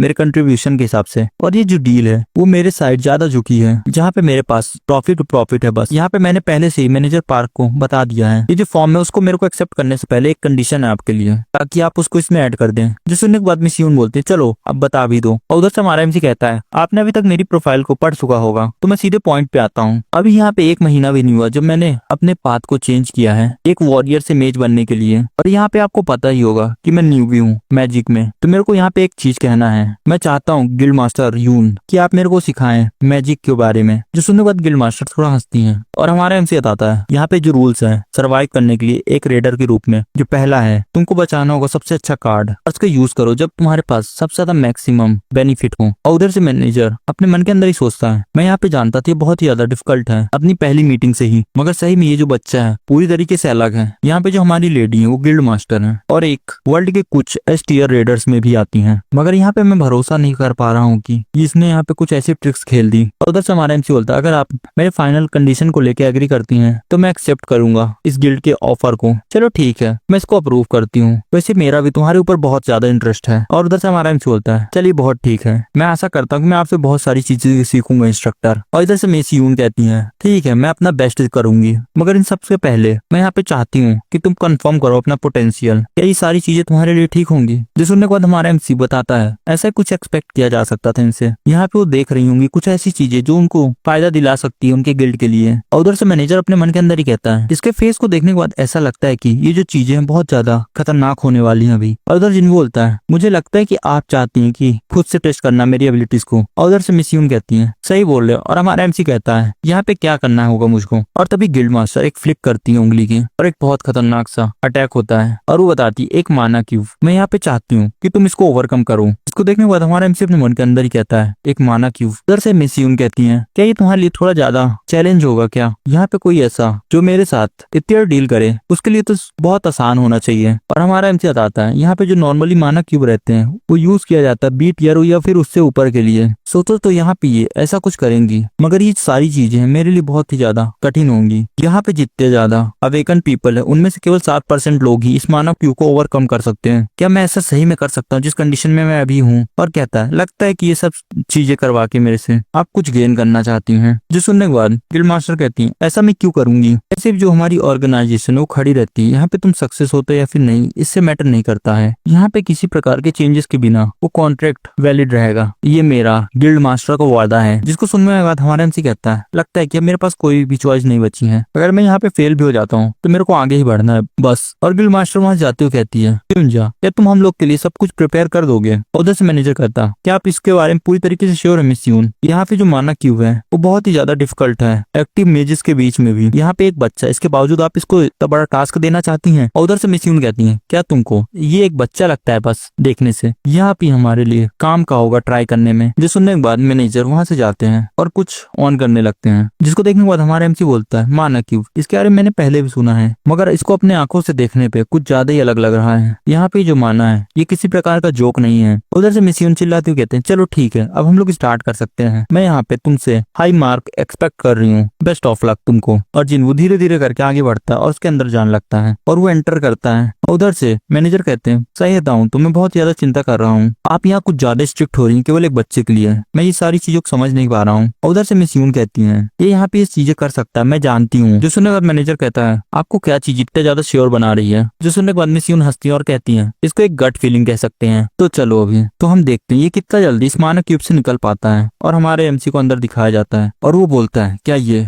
एक माना सी है, तो चलो यहाँ पे ये अच्छा है कि मैं यहाँ सांस ले सकता हूँ बिना किसी दिक्कत के। मैं यहाँ पे थोड़े समय के लिए चिंता कर रहा था माइना पॉइजनिंग को लेके। अगर सिंपल भाषा में कहूँ तो माना जो है सिमेट्रिकल रहता है ऑक्सीजन जैसे, जैसे ऑक्सीजन इस दुनिया को जरूरी है वैसे माना हमको। यहाँ पे जो फंडामेंटल रीजन है रिक्वेस्ट करने के लिए, इसके लिए माना को यूज करने के लिए यहाँ पे कोई पॉइंट नहीं है समय बर्बाद करने का। यहाँ पे शायद तक इसका सरफेस भी ना हो, मुझको यहाँ पे एग्जिट जल्दी से जल्दी ढूंढना होगा। अगर मेरे को यहाँ पे मेरी मेमोरी सही बता रही है तो यहाँ पे केवल एक ही रास्ता है माना क्यूब को निकलने का, जो कि हमको मिलेगा ढूंढने पे काउंटलेस वॉरपुल को, जो कि हमको बाहर ले जाएंगे। चलो ठीक है अब हम लोग को कॉन्सेंट्रेट करना चाहिए। मैं यहाँ पे फील कर रहा रहा हूँ माना की वेव को। अब इस वेव की मदद से हम लोग ढूंढ लेंगे बाहर निकलने का रास्ता। और तभी वो कुछ नोटिस करता है और बोलता है क्या अभी मैं कुछ ज्यादा ही अलग चीज फील किया था यहाँ पे। और वो पीछे मुड़ता है और उसको एक चमकती हुई चीज दिखाती है और बोलता है क्या ये क्रिस्टल है? इसके अंदर से कितना ज्यादा ओवर पावर माना आ रहा है। इसको देखने के बाद ऐसा लगता है कि जो ये पूरा सी है उसी के द्वारा बनाया गया है। और तभी बाहर का सीन दिखाया जाता है और असिस्टेंट पूछता है मिस यून क्या आप पूरी तरीके से श्योर हैं कि वहां से बाहर आ सकता है उस क्यूब से? और उधर से मिस यून कहती है श्योर। क्या यहाँ पे मैं ज्यादा ही ओवर रिएक्ट कर रहा हूँ? मगर जिस तक कम समय से हम लोग इसको जानते हैं, यहाँ पे जो जीहोन है हम लोग को डिस्प्ले किया है अपना रास्ता और इसके साथ ही साथ कुछ नामुमकिन सी चीजें। इसको यहाँ पे कितना समय लगेगा? और उधर मिस यून बोलती है यहाँ पे मेरे को 40 मिनट लगा था जब मैंने किया था। और वो जो था वहाँ पे ये एक नेशनल रिकॉर्ड था। सुनने के बाद मैनेजर थोड़ा शांत रहता और कहता है यहाँ पे दो पॉसिबिलिटीज हैं। ये जो बच्चा है इस क्यूब से कभी नहीं निकल पाएगा या एक नया वर्ल्ड रिकॉर्ड बनाएगा। यहाँ पे तुम इसको बारे में ज्यादा ही चिंता ले रहे हो, मगर यहाँ पे मेरे भी सेम फीलिंग्स हैं। मैं यहाँ पे सोच रहा हूँ उसकी ज्यादा खराब कंडीशन ना हो यहाँ पे जब वो निकले। और तभी मिस यून कुछ नोटिस करती है और कहती है सियोन जरा वहाँ देखो। जो सुने कि सियोन थोड़ा शॉक रहता है और वो नोटिस करता है पूरा जो माना क्यूब रहता है वो टूटने लगता है धीरे धीरे। इसको देखने के बाद वो बोलता है माना क्यूब क्या ये टूट रहा है? और वो दोनों एक दूसरे की तरफ देखते हैं और वो अपना मोबाइल निकालता है और टाइम देखने लगता है और बोलता है 10 मिनट। यहाँ पे इसको केवल 10 मिनट लगे इस क्यूब को तोड़ने के लिए। यहाँ पे क्या हो रहा है उसके अंदर अभी? और तभी हमको क्यूब के अंदर का सीन दिखाया जाता है जहाँ पे हमारा एमसी उसी क्रिस्टल के पास जा रहा होता है और वो कहता है कि मैं ये फील कर पा रहा हूँ कि जो क्रिस्टल का माना वो बहुत ज्यादा डेंस है यहाँ आसपास के इलाके के हिसाब से। क्या यही है कोर जो इस पूरे माना क्यूब को होल्ड करके रखा है एक साथ? अगर ऐसी बात है तो मैं इसको तोड़ देता हूँ तो मैं इसके बाहर निकल सकता हूँ ना। मैं यहाँ पे इंतजार नहीं कर पा रहा और भी ज्यादा बाहर निकलने से। और उसी क्रिस्टल की तरफ बढ़ने लगता है और अपने हाथ में पकड़ के उस क्रिस्टल को तोड़ देता है, जिसके कारण से जो पूरा माना क्यूब रहता है अंदर से भी क्रैक होने लगता है। जिसको देखने के बाद हमारा एमपी बहुत ज्यादा खुश लग रहा होता है और उसके सिस्टम विंडो में नोटिफिकेशन आती है तुमने एक्वायर किया है क्रिस्टल माना मैनेजमेंट को। और वो पूरा क्यूब टूट जाता है जिसको देख के मिस यून और मैनेजर कहता है ओ डियर यहाँ पे जो नॉर्मल सर्कमस्टेंसेस ने जो मेज टाइप रेडर्स हैं वो इस माना क्यूब से केवल 7% लोग बाहर निकल पाते हैं सक्सेसफुली। और यहाँ पे जो लोग मैनेज कर लेते हैं बाहर निकलने में उनको लगभग 1 घंटे का समय लगता है। और जो रेडर रहते हैं बी और ए टीयर के उनको लगभग 2 घंटे लगते हैं। और एस टीयर के रेडर्स को 30 मिनट से 60 मिनट तक लगते हैं। मगर इसको तो देखो इसने ये कैसे कर लिया। इसके पहले जिसका वर्ल्ड रिकॉर्ड था वो यूरोपियन यूनियन के कैलियम के पास था जिसको लोग बुलाते हैं गिफ्टेड प्रोटेजी, जिसने मैनेज कर लिया था केवल 36 मिनट में एस्केप करने में, जिसके कारण से जो उसका नाम है वर्ल्ड रिकॉर्ड में लिखा गया है। मगर इसको तो देखो इसने वो रिकॉर्ड तोड़ दिया 26 मिनट पहले ही। और इसी की तरफ मैनेजर बढ़ते हुए उसका हाथ पकड़ के कहता है यहाँ पे बहुत ज्यादा अमेजिंग था, इसको तुमने 10 मिनट में कर लिया इस माना क्यूब से निकलने में। जो सुनने के बाद हमारे एमसी थोड़ा सरप्राइज होकर कहता है क्या केवल 10 मिनट? और वहीं पे मिस यून आते हुए कहती है जियोन यहाँ पे तुमने कैसे मैनेज कर लिया इतना जल्दी माना क्यूब से निकलने में? जो सुनने के बाद हमारे एमसी कहता है मैंने इसके अंदर एक और लिक्विड क्रिस्टल को डिस्कवर किया क्यूब के अंदर और उसको डिस्ट्रॉय कर दिया। जो सुनने के बाद मिस यून उसका हाथ पकड़ के बोलती है क्या तुमने उस क्रिस्टल को डिस्ट्रॉय कर दिया सही में? और उसके एकदम पास आ जाती हैं और वो अपने मन के अंदर ही कहती हैं जो क्रिस्टल था उसके अंदर वो वेसल है पूरे माना का उसी स्पेस के अंदर का। यहाँ पे एक एवरेज अवेकनर को उसको कभी फाइंड ही नहीं कर पाना चाहिए और यहाँ पे इसने डिस्ट्रॉय कर दिया उसको। इसको यहाँ पे किस प्रकार का माना होल्ड कर रहा है, ये बहुत ही ज्यादा पावरफुल माना है इसके पास जो कि क्यूब के अंदर था। बहुत अच्छा काम किया जीहोन, अपने गिल्ड और अपने नाम पे मैं तुमको बनाऊंगी इस वर्ल्ड का सबसे बड़ा मेज। मैं आशा करती हूँ यहाँ पे कि तुम इन सब चीजों के लिए रेडी हो गए। और तभी हमको यूजोंग और एमसी की मॉम का सीन दिखाया जाता है और यूजोंग कहती है अभी तक वो यहाँ पे नहीं आया। और जो सुनने के बाद उसकी मॉम कहती है ये हमेशा की तरह आज भी लेट है, मगर ये आज मेरे फोन का आंसर भी नहीं कर रहा है। और तभी उनके सामने एक रोल्स रॉयस चलते हुए आती है और गेस व्हाट इसके अंदर से कौन निकलने वाला है। और यहाँ पे हमारा एमसी ग्रैंड एंट्री लेता है जिसको देखने के बाद यूजोंग कहती है ये बहुत ही ज्यादा एक्सपेंसिव कार नहीं है, यहाँ पे वो उसके बाहर क्यों आ रहा है? जो सुनने के बाद उसकी मॉम कहती है मैं भी यहाँ पे श्योर नहीं हूँ। और तभी मैनेजर को दिखाया जाता है कि जो कि कहता है मैं तुमसे कल मिलता हूँ। और तभी हमारा एमसी यूजोंग की तरफ हाथ वेव करता है जिससे यूजोंग थोड़ा शर्मा जाती है। उसकी मॉम कहती है यहाँ पे तुमको ये तो नहीं लग रहा कि वो किसी प्रकार की चीजों में इन्वॉल्व हो चुका है? और सीन चेंज होता है और यूजोंग हमारे एमसी क्लास ले रही होती है और कहती है यहाँ पे तुम क्या कह रहे हो, यहाँ पे जो वॉरियर्स की स्टडी है वो तुमको सूट नहीं कर रही है, तो जिसके कारण से तुमने डिसाइड किया है कि तुम अब मेजर करोगे मेज के अंदर। जो सुनने के बाद हमारा एमसी कहता है हाँ मेरा जो पेपर वर्क है पहले खत्म हो चुका है और मैंने सारे डॉक्यूमेंट को साइन भी कर दिया है। अब मैं यहाँ पे थक चुका हूँ पूरी तरीके से वॉरियर के रिलेटेड काम को करते हुए। जो सुनने के बाद यूजोंग कहती है अभी से कुछ दिन पहले तक तो तुम हमेशा कहते थे कि यहाँ पे मेज जो है वो एक भी विजुअल नहीं रहते पब्लिक के सामने, यहाँ पे कुछ तुमने गलत खाया क्या या फिर तुम पूरी तरीके से भटक चुके हो कहीं पे? और उधर से हमारा एमसी रिप्लाई करता है, सुनो जरा ध्यान से, जो आदमी का दिल है वो बहुत जल्दी बदलता है, तुम जानती हो ना। जो सुनने के बाद यूजोंग कहती है, ये सारी चीजें मैं किसी और पर्सन से सुनते हुए मैं भरोसा भी कर लेती। यहाँ पे तुम पूरी तरीके से श्योर हो ना, तुम ठीक हो। यहाँ पे तुमने इसके पहले चूज किया था वॉरियर बनने के लिए, भले तुम्हारे पास बहुत ही ज्यादा मैजिकल टैलेंट था, क्योंकि तुम वहाँ पे नहीं चाहते थे कि अपनी मदर के ऊपर एक बर्डन बनूं और भी ज्यादा समय के लिए, क्योंकि तुम्हारे हिसाब से यहाँ पे जो मेज रहते वो पैसा ज्यादा नहीं कमा पाते और उनको बहुत सारे खराब कामों से गुजरना पड़ता है। और कंपेयर करो उनको वॉरियर से तो वो बहुत ही धीरे काम करते हैं अपना। और यहाँ पे मेंशन करने की बात ये भी नहीं कि वो हर बार इंजर्ड होके आते हैं, जिसके कारण से उनको ज्यादा जल्दी जॉब भी नहीं मिलती। यहाँ पे तुम यही सब तो कहा करते थे ना। और तभी हमारा एमसी बोलता है, अरे चलो ठीक है, चलो टॉपिक चेंज करते हैं अपना। आज तुमको यहाँ पे क्या चीज लेके आई और तुम्हारे पेरेंट्स कहाँ पे हैं अभी? क्या उनकी कोई और बिजनेस ट्रिप आ चुकी है? और तभी यूजोंग कहती है, हाँ इसीलिए तो मैं यहाँ पे आई हूँ चिल करने के लिए। और तुम्हारी मॉम ने यहाँ पे कहा है कि मैं रात को भी रुक सकती हूँ। मैं यहाँ पे समझ नहीं पा रहा कि तुम मेरी जगह पे क्यों रहना चाहती हो, जबकि तुम्हारे पास बहुत बड़ा घर है खुद का ही, अगर मेरे घर से कंपेयर किया जाए तो। और हमारा एमसी बताता है, ये एक लौती अपने फैमिली की बच्ची है और यहाँ पे जो यूजोंग के पेरेंट्स है वो काम करते हैं मॉन्स्टर बायो प्रोडक्टिंग में, जो कि वहाँ पे एक्सपोर्ट और मैन्युफैक्चर करते हैं ओवरसीज में। और मॉन्स्टर ड्यूरेबल बहुत ही ज्यादा जरूरी हो चुकी है आजकल पूरे ग्लोबल के अंदर, जिसके कारण से वो हमेशा अब्रॉड में ट्रेवल करते ही रहते हैं, जिसके कारण से ये हमेशा घर में अकेले ही रहती है। और यहाँ पे जो मेरी मदर है उनके पेरेंट्स से बहुत ही ज्यादा क्लोज हैं, जिसके कारण से वो हमेशा यहाँ पे आके सो जाती है। चलो यहाँ पे जो हो चुका है तो उसको छोड़ते हैं। तो यहाँ पे क्या तुम मेरे को कुछ मैजिक थ्योरी सिखा सकती हो? और उधर से यूजोंग कहती है, उसके बदले मेरे को यहाँ पे क्या मिलेगा? तुमको यहाँ पे क्या चाहिए? यहाँ पे तुमको इतना तो बताना ही चाहिए। और वो सोचती है इधर और कहती है, अगर यहाँ पे तुमने मेंशन ही कर दिया तो मैं सही में एक चीज सोच रही थी। और वो सोचती है और पीछे मुड़ जाती है और हंसते हुए कहती है, यहाँ पे तुम मेरे को एक विश दे दो, भले मैं तुमसे वहाँ पे कुछ भी मांग लो उसके बदले, और हम लोग इस चीज को यहीं पे खत्म करते हैं। चलो ठीक है, लेकिन इन सब के बावजूद ये जो चीज है वो 1 साल के अंदर खत्म हो जाएगी ना। अगर तुम उसको इसके पहले यूज नहीं करती हो तो यहाँ पे मेरी गलती नहीं होगी। यहाँ पे तुम ठीक नहीं कर रहे हो ना। चलो ठीक है, हो गया इसके बावजूद। और हमारा एमसी अपने मन के अंदर ही सोचता है, अगर हम साल भर की बात कर रहे हैं तो जरूर से ये चीज को भूल जाएगी। चलो ठीक है, अब तुमको कौन सी ग्रैंड विश मेरे से फुलफिल करानी है जिसके कारण से तुम इतना ज्यादा सीरियस हो गई? यहाँ पे तुम पहले से भी ज्यादा अगली लग रही हो। जो सुनने के बाद यूजोंग बहुत ही ज्यादा गुस्सा हो जाती है और बोलती, क्या यहाँ पे तुम सही में चाहते हो कि मैं तुमको आज मारूं? और इसकी बात आई ही है तो उस दिन मेरे को तुम छोड़ के क्यों चले गए थे? चलो ठीक है, अब मेरे को पे बैक करने दो। और उसको जाके पिलो से मारने लगती है। और हमारा एमसी कहता है, यहाँ पे तुमको राइट कौन किया मेरे को मारने के लिए? यहाँ पे तुम शांत हो जाओ। और तभी बाहर से हमारे एमसी की मॉम बोलती है, बच्चों खाना तैयार हो चुका है। जो सुनने के बाद यूजोंग तकिया फेंक के वहां जाती है। और हमारा एमसी बताता है हमसे कि इन सब के बावजूद मेरे को ज्यादा बुरा नहीं लग रहा है। और तभी एक इवनिंग का सीन दिखाया जाता है और वहीं पे बहुत सारे क्रो रहते हैं और कोई शॉर्ट की मदद से स्नेक्स को मार रहा होता है। चलो देखते हैं इस पर्सन को कौन कौन याद रखा है। और उसी स्नेक का सीन दिखाया जाता है जो कि एक जायंट एनाकोंडा रहता है। और तभी उसके पीछे से आके एक पर्सन कहता है, मेरे को ये याद नहीं था कि लास्ट टाइम मेरी इतनी इजी रेट कौन सी गई थी। और ये जो पर्सन रहता है हमारे एमसी के फादर रहते हैं, ठीक है, जिससे हमारे एमसी को बदला लेना है। और वो कहते हैं, मैं बहुत ज्यादा प्राउड फील कर रहा हूँ आपके शब्द सुनने के बाद। और पीछे से वही पर्सन फिर से कहता है, अगर हमारी गिल्ड के अंदर भी आप जैसे कोई होता रैंक के अंदर तो हमारी गिल्ड को बहुत ही ज्यादा बूस्ट मिलता। कि आपको इंटरेस्ट है हमारी गिल्ड ज्वाइन करने का 1% भी? और उधर से वो कहते हैं, मुझे माफ करना लेकिन इस समय पे मेरे को कोई भी डिजायर नहीं है किसी गिल्ड से जोड़ने में। और वही पर्सन उसको पकड़ते हुए कहता है, ऐसे यहाँ पे आप मत बोलिए। जिसको देखने के बाद वो बहुत ही ज्यादा गुस्से में चला जाता है। और वो पीछे से फिर से पर्सन कहता है, आपके जैसे लोग कोई, हम लोग की पूरी गिल्ड आपके लिए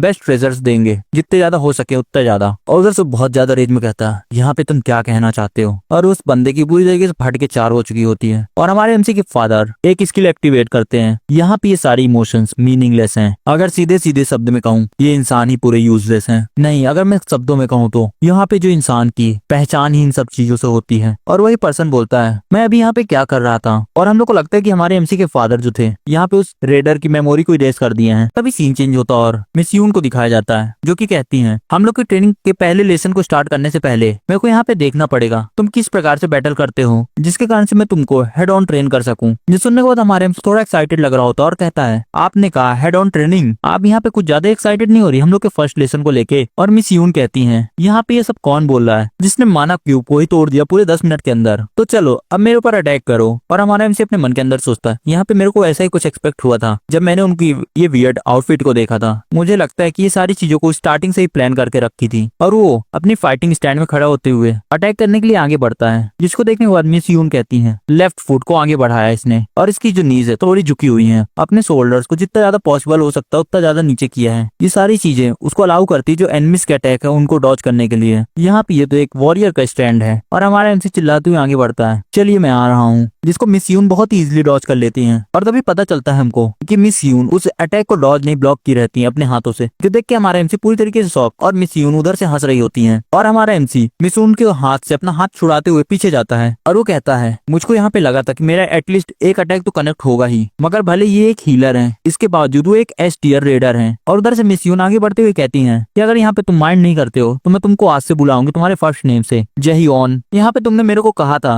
कि तुमको पहले वॉरियर बनना था। जो सुनने के बाद हमारा एमसी बोलता है यस मैडम। और वो सोचते हुए कहती है यहाँ पे मैं किसी भी तरीके से सोचूं तो जो तुम्हारी ओल्ड हैबिट है उनको तुमको पीछे छोड़ना ही पड़ेगा। यहाँ पे ये सारी चीजें हैं वो मेज को सूट नहीं करती हेड ऑन फाइट करना। जी हॉन, यहाँ पे तुम्हारा ओपिनियन क्या है? जो सबसे बड़ा डिफरेंस है एक वॉरियर और मेज के बीच का। जो सुनने के बाद हमारा एमसी कहता है अगर मैं कहूँ तो एक आदमी जो फाइट करता है एकदम दूर से और दूसरा बहुत पास से। तुम यहाँ पे सही कह रहे हो। यहाँ पे जो मेज टाइप रेडर्स हैं वो अपने टारगेट को दूर से ही कमजोर कर देती हैं बिना डायरेक्ट कॉम्बैट में एंगेज हुए ही। मगर जब दूसरी तरफ देखा जाए तो जो वॉरियर्स हैं वो डायरेक्ट हेड ऑन फाइट करते हैं, जो कि यहाँ पे बहुत ही बड़ा डिसएडवांटेज है एक मेज के लिए और एक बहुत बड़ी वीकनेस। मुझे लगता है कि मैं तुम्हारे साथ बहुत ही ज्यादा रिलैक्स थी, तो चलो हम लोग थोड़ा चीजों को सीरियस करते हैं। जिसको देखने के बाद हमारा एमसी कहता है यहाँ पे इसके मूवमेंट को क्या है, ये सही में बहुत ज्यादा एक्सपीरियंस है एक मेज के रूप में। इस समय पे मैं भी तुम्हारे ऊपर अटैक करूंगी, इसको अच्छे से देखना नहीं तो तुम बहुत ही ज्यादा इंजर्ड हो जाओगे। और इसके बावजूद तुम ज्यादा चिंता मत करना क्योंकि मैं भी तो एक हीलर ही हूँ। जो सुनने के बाद हमारा एमसी बहुत ज्यादा एक्साइटेड लग रहा था। मैं यहाँ पे ये सारी चीजों से अवेयर हूँ, मैं जानता हूँ कि एक आदमी की लिमिट क्या होती है और कैपेबिलिटी। और मिस यून अपना मैजिक कास्ट करते हुए कहती है चलो अब तुम यहाँ पे एक भी होल्ड बैक मत करना इस समय पे। और हमारे एमसी को उस अटैक को देखने के बाद फट जाती है और उस अटैक को बहुत मुश्किल से डॉज किया रहता है और वो बहुत ही ज्यादा टायर्ड लग रहा होता है केवल एक अटैक को डॉज करने के बाद ही। और उधर से मिस यून कहती है चलो अभी तुम्हारी बारी है। और हमारा एमसी अपनी स्किल एक्टिवेट करता है चैन ऑफ सॉक्स को और मिस यून के ऊपर अटैक कर देता है और वहाँ पे बहुत ज्यादा स्मोक सा हो जाता है पूरी तरफ। और तभी मिस यून उसके पीछे जाती हुई कहती है एक 8 year skill chain of socks, लगता है यहाँ पे तुम मेरे से बहुत सारी चीजों को छुपा रहे हो। मगर और एक और अटैक हमारे एमसी के ऊपर करती है जिससे हमारा एमसी बच नहीं पाता और वो अपने मन के अंदर ही कहता है जहाँ पे बहुत ही ज्यादा तेज थी और एक बहुत बड़ा ब्लास्ट होता है। और इधर से मिस यून कहती है यहाँ पे भले भी कितनी ज्यादा पावरफुल स्किल हो अगर वो कनेक्ट ही नहीं करती तो इसका कोई भी यूज नहीं है। यहाँ पे तुम मेरी बातों से एग्री नहीं करते क्या खुद से ही? और तभी हमको हमारा एमसी दिखाया जाता है उसी लाइट के बीच में और वो बहुत ज्यादा इंजर्ड लग रहा होता है। जिसको देखने के बाद मिस यून कहती है ओ माय, मैं यहाँ पे एक भी % एक्सपेक्ट नहीं कर रही थी, मैं इस अटैक में 1% भी होल्ड बैक नहीं की थी, मगर इसके बावजूद तुम अभी भी खड़े हो। और तभी वो मल्टीपल अटैक चार्ज करती और कहती है चलो अब देखते हैं क्या तुम इतने सारे अटैक्स को झेल पाते हो। और वहाँ पे हमारा एमसी एकदम शांत और अपनी स्किल एक्टिवेट करता है एब्सोल्यूट कैलकुलेशन, जिसके कारण से जो मिस यून के पूरे अटैक्स रहते हैं डिस्पेल हो जाते हैं। जिसको देखने के बाद मिस यून कहती है यहाँ पे मेरे मैजिक ऐसा नहीं हो सकता, क्या इसने यहाँ पे सबको डिस्ट्रॉय कर दिया इनवर्स कैलकुलेशन करते हुए। और कहती है यहाँ पे सही में तुम्हारे पास बहुत ज्यादा टैलेंट है। मैं ये सब देखने के बाद एकदम स्पीचलेस हूँ, क्या यहाँ पे तुम्हारे पास और भी कोई ट्रिक्स हैं जिसको तुम छुपा रहे हो? जिसको सुनने के बाद हमारा एमसी कहता है शायद तक, और वो अपनी स्किल को मिस यून के ऊपर करता है। जिसको देखने के बाद मिस यून भी थोड़ा शौक लग रही होती है मगर उसको बड़े आराम से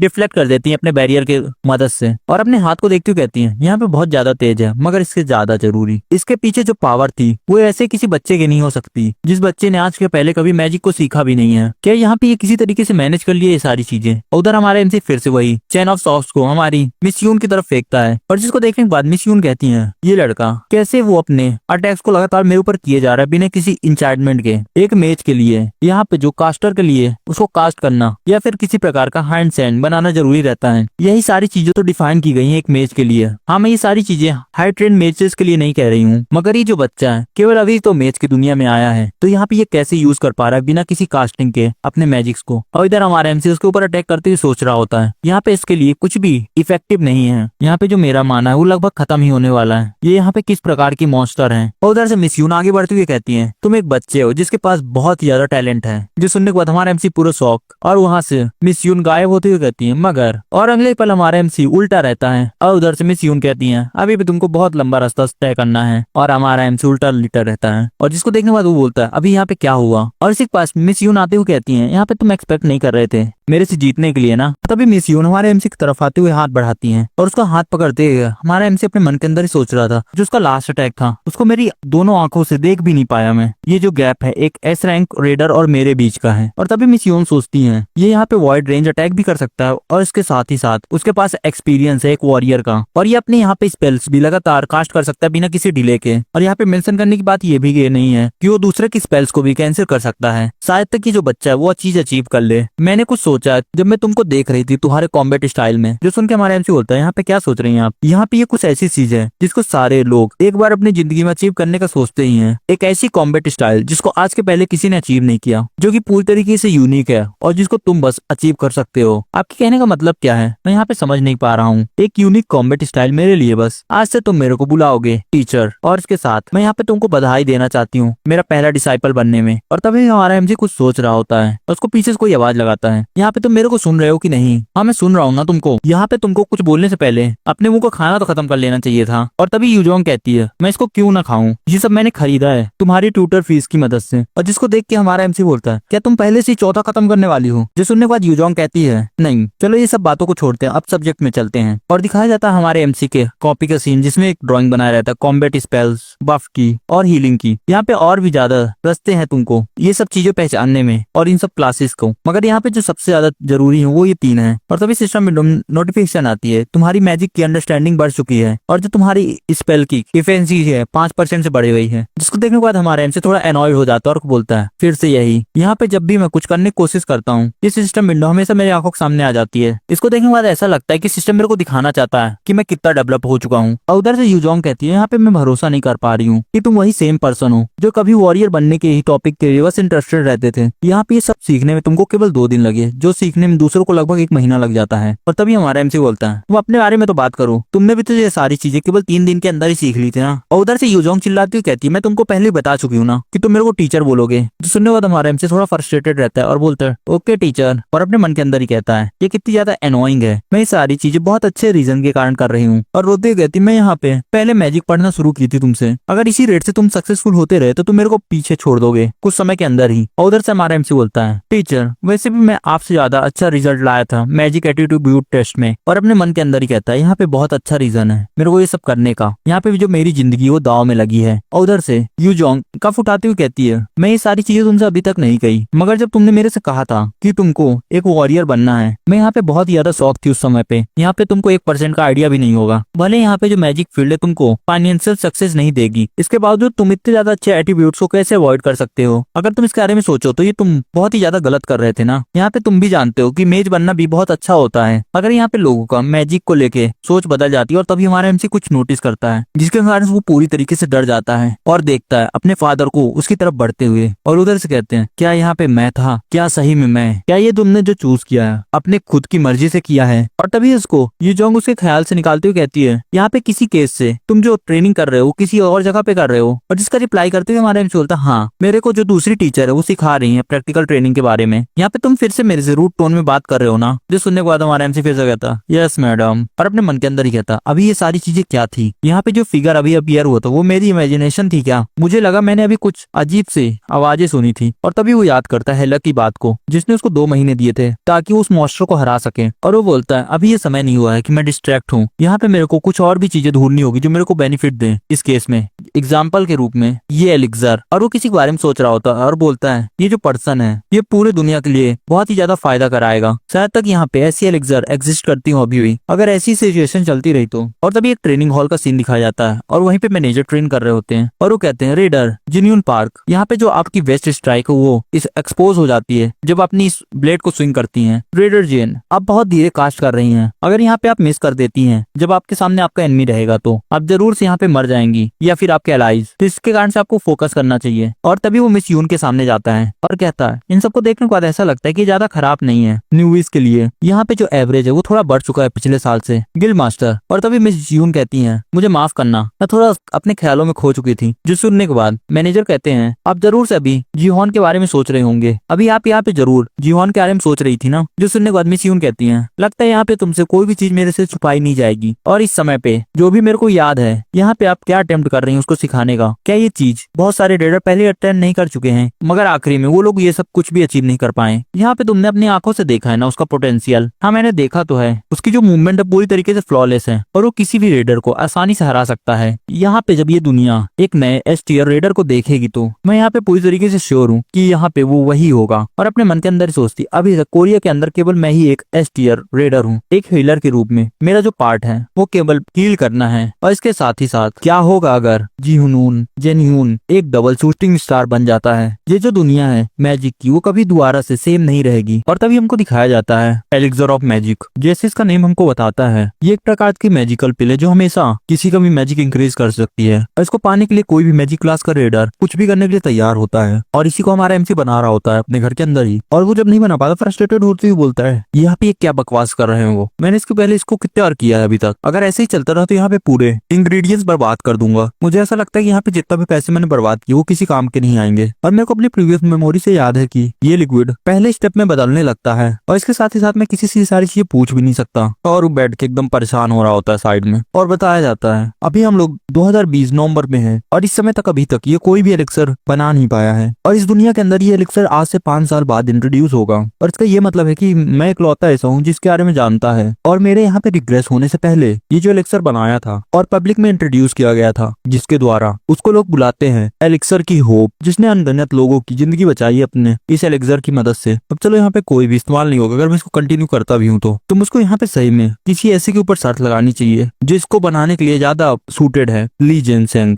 जो इस एलिक्सर को बनाया था, ये वही पर्सन है जिसने इस एलिक्सर को बनाया था। अगर मैं इस एलिक्सर को बना भी नहीं पाता तो उसके साथ कनेक्शन बनाना मेरे लिए बहुत ज्यादा फायदेमंद होगा। क्या ये वहाँ पे सेरेमनी अटेंड नहीं कर रहा होगा मिलीस अकेडमी की? तो मेरा जो यहाँ पे अगला डेस्टिनेशन है वो है मलीन्स अकेडमी। और तभी उसके गेट में कोई नॉक करता है। जेन ह्यून, मैं आ चुकी हूँ घर में। और वो अंदर की हालत देखने के बाद एकदम शौक और कहती है ये यहाँ पे क्या हुआ है। और ये जो आई रहती है उसकी मदर रहती है, और वो छुपते हुए कहती है क्या मेरे को यहाँ पे पुलिस को बुलाना चाहिए? मगर यहाँ चारों तरफ देखने के बाद ऐसा नहीं लगता कि कुछ भी लिया गया है यहाँ से। क्या इसका ये मतलब है कि जो रॉबर्स है यहाँ पे पूरा किचन बर्बाद करके चले गए बिना कुछ लिए हुए ही? और डरते हुए अपने हाथ में पेन पकड़ के खड़ी होती है इसी जगह पे। और तभी सीन चेंज होता है और बताया जाता है जब से इग्रेसेल अपीयर हुआ था, और उसके साथ ही साथ अनगिनत डीमन चारों तरफ फैल चुके थे। और वहाँ पे कुछ ऐसे इंडिविजुअल थे जो सब स्टेब्लिश हो चुके थे इन सब के बावजूद अपना एक स्ट्रॉन्ग फुटहोल्ड बना के पहले ही। और उन्हीं में से एक है क्विक ब्लेड ली जेसिंग। यहाँ पे वो कोरिया का पहला एस रैंक रेडर बना था, और उसकी पोजीशन फिल करने के लिए जब से वो डिसअपेयर हो गया था वो वही पर्सन है जिससे मैं आज मिलने वाला हूँ। और वहाँ पे वो लोग कहते हैं जो ली जेन सिंह है उसका सबसे ज्यादा छोटा बच्चा ली सोंग है। और तभी सीन शिफ्ट होता है और वो पूछती है तुमको कहाँ जाना है? और उसी से हमारा एमसी बताता है एक पोर्टल बना दो डेगू के लिए प्लीज। और हमको डेगू बारे में बताया जाता है वो भी समय पे क्लोज है क्योंकि वहाँ पे बहुत ज्यादा रैम्पेज मचा हुआ है डीमंस द्वारा। और वहाँ पे डीमंस हर जगह और कहीं से भी आ रहे हैं। वो एक ऐसी जगह है जहाँ पे तुम्हारी मौत का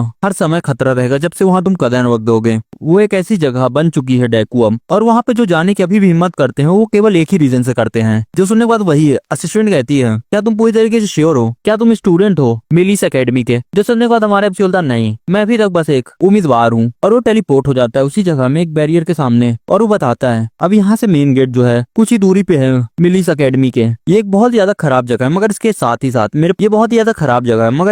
साथ मेरी यहाँ बहुत सारी अच्छी मेमोरीज भी जुड़ी हुई है मेरी पास्ट लाइफ की। मगर अब मेरे लिए कोई भी वैल्यू नहीं रखती ये जगह, तो चलो चलते हैं उसकी तरफ। यहाँ पे मेरे को समय नहीं बर्बाद करना चाहिए अपना। और बताता है ये जगह अभी सेफ नहीं है, यहाँ पे बहुत सारे डीमन चारों तरफ घूम रहे होंगे जिनका अभी तक समाधान नहीं किया गया है। और तभी वो एक बिल्डिंग के अंदर चला जाता है और अपने मन के अंदर ही सोचता है कि अभी यहाँ पे ली कहाँ होगा। और एक टेम्परेरी एंट्री पास रखा रहता है अपने पास। और बताता है हमको यहाँ पे जो ली था एक मार्शल आर्ट क्लास में गया था, मगर जो उसका टैलेंट था वहाँ पे काफी नहीं था, जिसके कारण लोग वहाँ पे उसको यूज करते थे केवल एक जरिया आगे बढ़ने के लिए। और इसके साथ ही साथ वो लड़ाई से भी नफरत करता था। और वो कुछ सोचता है और अपने मन के अंदर ही कहता है चलो अब हमको लेक्चर हॉल में जाना चाहिए। और तभी उसके पीछे कुछ लोग बात कर रहे होते हैं, और उधर वो देखता है कि एक बहुत बड़ा क्राउड जुड़ा रहता है एक ही जगह पे। और उनमें से एक पर्सन कहता है क्या हमको उसको रोकना नहीं चाहिए? और इसी का रिप्लाई करते हुए दूसरा पर्सन कहता है हम लोग उसकी मदद क्यों करें, जबकि उसकी मदद करने से हमको कुछ भी फायदा नहीं होगा। वैसे भी मैं यहाँ पे मेंटेन नहीं कर पा रहा अपने सेमेस्टर के लिए ही। और तभी वो कुछ देखता है और नोटिस करता है हमारा एमसी, और अपने मन के अंदर ही कहता है यहाँ पे थोड़ा डिस्टर्ब कर दूंगा तो ये ज्यादा दिक्कत नहीं करेगा मेरे को। और उसी और बच्चों को धक्का मारते हुए आगे बढ़ता है और अपने मन के अंदर ही कहता है यहाँ पे ये बस कुछ कावर्ड्स हैं, और आगे बढ़ जाता है वो। और तभी उसके ऊपर आके कोई बैठता है जिसको हमारा एमसी पकड़ता है, और वही पर्सन कहता है मुझे माफ करना। और तभी उसके सामने एक और पर्सन आते हुए कहता है यहाँ पे तुम कौन हो? क्या तुम्हारा हमसे कोई बिजनेस है? जो सब हमारा एमसी ध्यान से सुन रहा होता है, और इसी के सामने ली रहता है एकदम हाफते हुए, जिसको देखने से लग रहा था कि उसको बहुत लोग मारे हैं। और इसी को देखते हुए हमारा एमसी अपने मन के अंदर ही कहता है चलो मैं फाइनली फाउंड कर लिया हूँ ली को।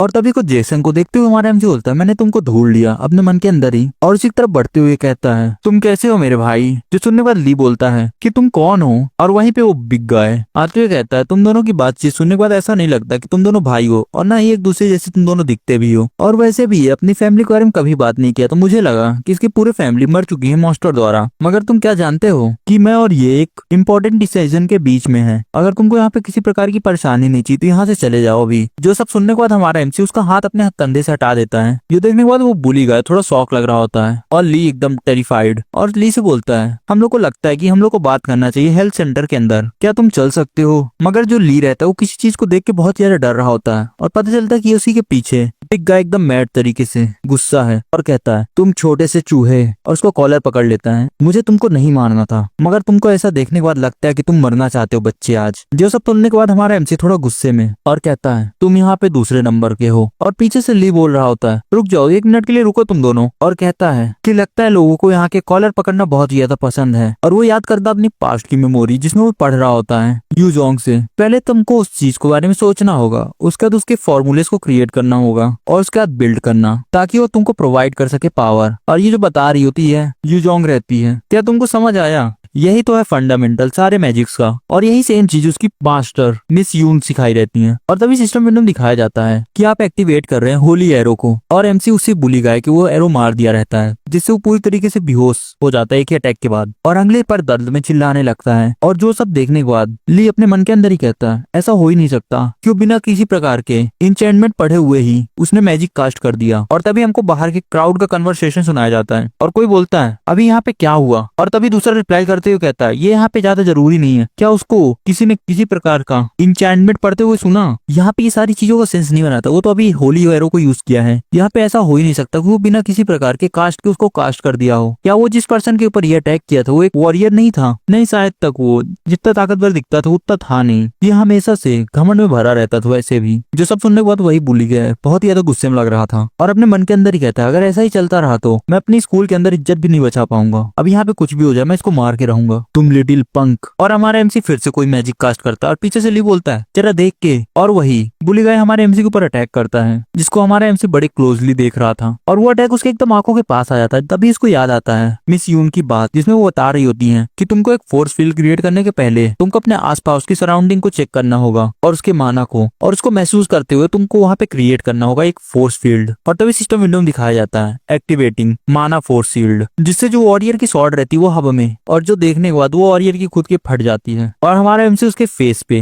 हाथ रखता है और दबाने लगता है और कहता है क्या तुम्हारा हो गया? और इस पैनल को देखने के बाद एकदम भाई गूस बम्स आ रहे थे। और उधर से वही बुली गाय कहता है यू फ्रीक, और हमारा एमसी फिर से होली एरो को एक्टिवेट करता है जिससे वो जो बुली रहता है उसकी एकदम हालत खराब हो चुकी होती है और वो जमीन में गिर जाता है। और वहीं पे हमारा एमसी अभी भी खड़े रहता है एकदम शांत। जो सब देखने के बाद ली कहता है ये कौन है? और हमारा एमसी अपने हाथ साफ कर रहा होता है इस फाइट के कारण से, और ली को देखता है एकदम टेढ़ी नजरों से जिसके कारण ली की एकदम फट जाती है। और उधर से मुड़ता है और आगे जाने लगता है और उसी बुली गाय के पास जाते हुए कहता है लगता है कि इसको मैं कुछ ज्यादा ही मार दिया। और कुछ सोचता है और कहता है लगता है ये शुरू से ऐसे ही दिखता था। और वो अपने हाथ में एक पोशन लाता है और उसको हाथ में पकड़ते हुए कहता है मैं इस चीज के लिए इसको नहीं खरीदा था, मगर अब मेरे पास कोई भी चॉइस भी तो नहीं बची। जिसको देखने के बाद ली कहता है क्या वो? और हमारा एमसी उसी पोशन को उसी बुली के फेस पे गिरा देता है। जो सब देखने के बाद एकदम ली एकदम पूरी तरीके से शॉक और बहुत ही ज्यादा क्यूरियस लग रहा था उसके बारे में। और हमारा एमसी बोलता है मेरे को यहाँ पे पता नहीं कि मैंने इस पोशन को क्यों खरीदा, मगर ये सही में बहुत ही ज्यादा काम आया यहाँ पे, तो चलो ठीक है अब चल सकते हैं हम लोग क्या ली हेल्थ सेंटर में। तो सोच सुनने के बाद थोड़ा ली डर रहा होता है। तभी वो दोनों स्टेयर्स से ऊपर कहीं जा रहे होते हैं और उसी पीछे पीछे आते हुए ली कहता है रुको जरा,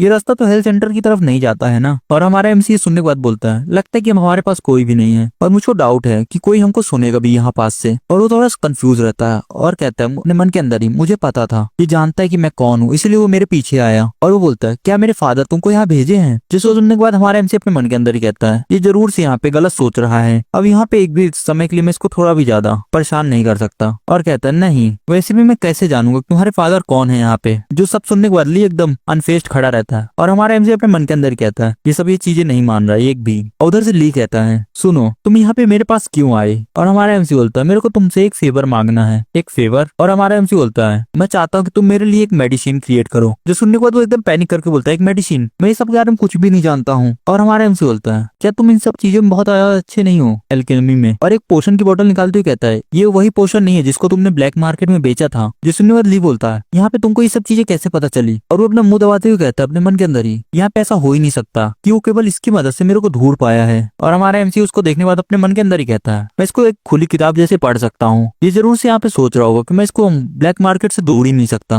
वैसे भी ये गलत नहीं है यहाँ पे। और यहाँ पे जो ब्लैक मार्केट है एक कॉमन सिस्टम है जहाँ पे अपने क्लाइंट की इन्फॉर्मेशन बहुत ही ज्यादा सेफ्टी से रखते हैं, आइटम को बेचने से लेके उसको डिलीवरी करने तक। और वैसे भी वहाँ पे जो जो चीजें आती हैं वो एकदम अच्छी रहती हैं और ये सब अरीज सिस्टम द्वारा देखा जाता है, जिसके कारण से कोई आदमी उन सब की मदद से ये सारी चीजें पता ही नहीं लगा सकता। अगर ये सब केवल उसके द्वारा होता तो मैं कभी इस आंख को बेचता ही नहीं। और अगले पर टॉपिक चेंज करते हुए कहता है अब इन सब के बारे में ज्यादा नहीं सोचना चाहिए। वैसे भी मैं बहुत ही ज्यादा खुश हूँ कि जो नोरिन सिस्टम है वो अच्छे से काम कर रहा था ब्लैक मार्केट के अंदर। और उसी पोशन को देखते हुए कहता है अगर ये पोशन मेरे को नहीं मिला होता तो चीजें थोड़ा ज्यादा ऑकवर्ड होती। और उसी पोशन को फिर से आगे करते हुए कहता है ये तुम्हारा ही काम है ना? जो सुनने के बाद ली एकदम पसीना पसीना। और ली कहता है यहाँ पे मेरे को कोई भी आइडिया नहीं, तुम यहाँ पे क्या बात कर रहे हो? और दस से हमारा एम्स बोलता है यहाँ पे तुम अच्छे से झूठ भी नहीं बोल पा रहे हो और मैं यहाँ पे समझ नहीं पा रहा कि तुम सारी चीजों को मना क्यों कर रहे हो। वैसे तुम देखो तो मेरे पास समय नहीं एक भी बर्बाद करने के लिए। और तभी हमको ली की एल्केमी लैब दिखाई जाती है और दिखाया जाता है कि कैसे वो अपने सामान को ब्लैक मार्केट में बेच रहा होता है। और अपने मन के अंदर ही सोचता है क्या ये मैं गलती कर रहा हूँ इसको ब्लैक मार्केट में बेच के? और इसके साथ मैं कभी इमेजिन भी नहीं किया था कि